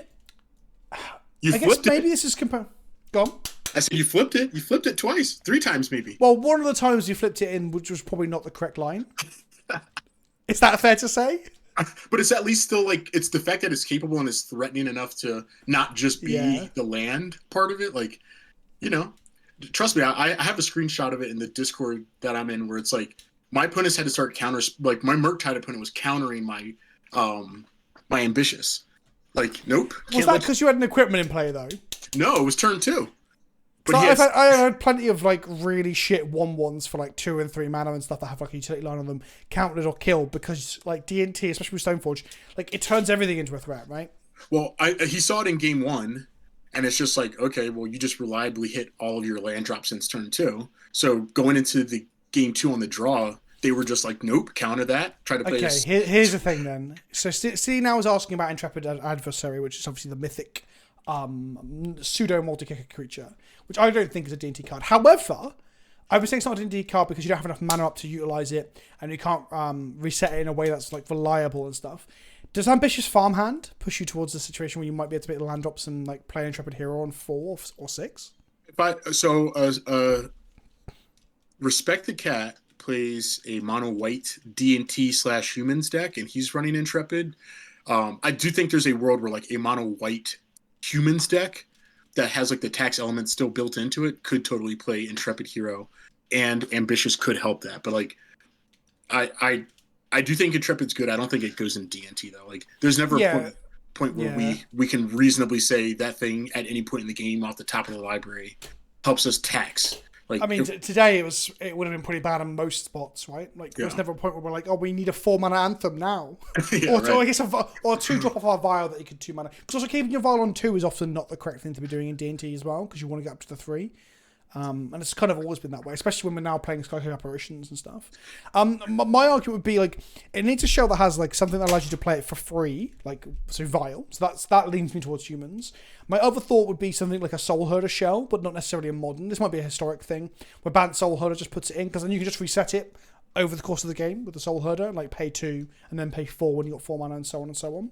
There's also a really cute interaction that I want to try for a video where you can Ozolith the counters. So if you can pay 2 for it and then ephemerate it and then pay 2 for it again and then put the counters back off an Ozolith, because Ozolith takes all counters of all types. So take the courage counters. That could be cute, but that's more fucking about, more so than like taking down like an event. I think Intrepid's good. I just don't think D&T's good. And Twitchy was like, doesn't D&T go wide? We don't. We run a lot of creatures, but like we're not sending all of our creatures sideways. Like you're almost never swinging with Giver, with your Stoneforge Mystic. A lot of our tax cards like Thalia go offline in combat pretty quickly. We're usually pivoting to find like really good combat steps, and it's Intrepid wants you to swing everything sideways, and we just can't do that very often. And there's times in the past where the deck would play beaters that might have benefited from it more. So maybe not like Sarah's Avenger and stuff like that. But like when we were playing like Brimaz, for example, or Blade Splicer, which isn't a beater per se, it's a very good defensive card as well. But when those cards were making like 1 or 2 extra bodies, then maybe something that has an Anthem on it. But at the same time, you might just be better off with a 3-mana creature you violate and immediately as an Anthem, instead of having to find a spot where you have to play a 2-mana one off of a vial and pay 2 mana, or pay 4 mana. It might just be like a Banalish Marshal. It's probably a bad example because it's triple white, but that thing might just be better in the spots where you're trying to grow your Splicer tokens or your cats. Not that those cards are often played in D&T anymore. If you want to do something aggressive in that slot, I actually just came back around to this card. History of Benalia. What, alongside Thalia? History of Benalia has been pretty cool in this offshoot deck that I've been working on. That's like, it's still D&T, but it's like I like to try and fix Wizards' design mistakes. So I build versions of the deck where I'm just like basically just crunching math. But if you play History of Benalia with Jesus, this one's so hard to say. Helioid's Hall of Generosity. Right. Yep. You can just get to this spot where you're just dumping tokens into the board and creating Anthem effects over and over again and choosing and pivoting those spots. I'll post a link to it on my Twitter at some point, but it's like I was using Moonblessed Cleric to like go dig really specific enchantments to the top of my library and just creating loops that my opponent couldn't get out of. Is your Twitter the same as your Twitch? Yeah, I'm just straight up Death and Catmix. Death and Catmix. There we go. People should definitely give you a follow as well. That does sound interesting. I'm interested to see what it's like. Is Thalia in the main deck? Yes. So like some of the enchantments are actually just creatures, right? Like having a tutor box of like Eidolon of Rhetoric and stuff like that. Like, could you play Sithis in this? Could you play like the 2-mana Enchantress? In the deck I'm talking about? Yeah. Maybe. Yeah. I haven't done a ton of work with that deck yet. Once we got Ambitious Farmhand, I was like really locked in trying to figure this deck out. But that's so funny. Now I'm gonna spend some time on that now that we've had our fun here. Look at all these like banging mythics and like card draw spells. You're like, yeah, but what about this uncommon that gets me a planes? Yeah. Right, I am going to call it a day next. I need to pee again, and my wife's cooking dinner, and I'm very hungry. Where can people find you, Death and Catmix? You mentioned Twitter. Yeah, Twitter. I hang out there. I did have a YouTube channel, but I stepped away from it for a little bit. I will start posting set reviews and stuff up there again. So if you wanted to follow me anywhere, it's just Death and Catmix, like Pleasant just put over there in the Twitch chat. I'm pretty easy to find, and I really engage a lot on Twitter. So that's the best place to come kick it. Yeah, I think Twitter's a good place to talk about Magic. So if people aren't using their Twitter accounts as much, they should definitely get involved with that. Because A, I post a lot of fucking shitty memes. And B, there is actually good conversation about decks and stuff. I often see decks I end up playing on stream or doing something different with in a video or something. I normally see them on Twitter. I'm much more active on there than I am on Reddit. So people should follow Death and Catmix over there as well. Maybe this won't be the last time we get you on as well. I'd love to have you on again to talk other innovations or differences or whatever. Absolutely. Maybe I force you to co-pilot with me with some fucking mess of a deck that I put together or something. No, let's do it. I mean, I love just looking at the different places that the game has been and where it's going. So anything that allows us to like think outside the box, dude, I'm here for it. Wicked. Thank you so much for coming on. What we're going to do now is we're going to raid somebody. So let's raid Jamie. So we're going to throw a raid over to Jamie Topples, who's currently online and playing some form of Magic. Remember, everybody, be nice and don't swear until you get inside. I'm pretty sure Jamie is not PG. I feel like I should know this. Everybody in the clown car, go give Catmix a follow over on Twitter as well. And I will see you all. I'll be streaming tomorrow morning my time, so in about 13 hours for some Warhammer, and this time tomorrow for some EDH with the Goldfish crew. Streaming a lot today. Right, ta-ta for now, everybody. Ta-ta for now. Peace out, everyone.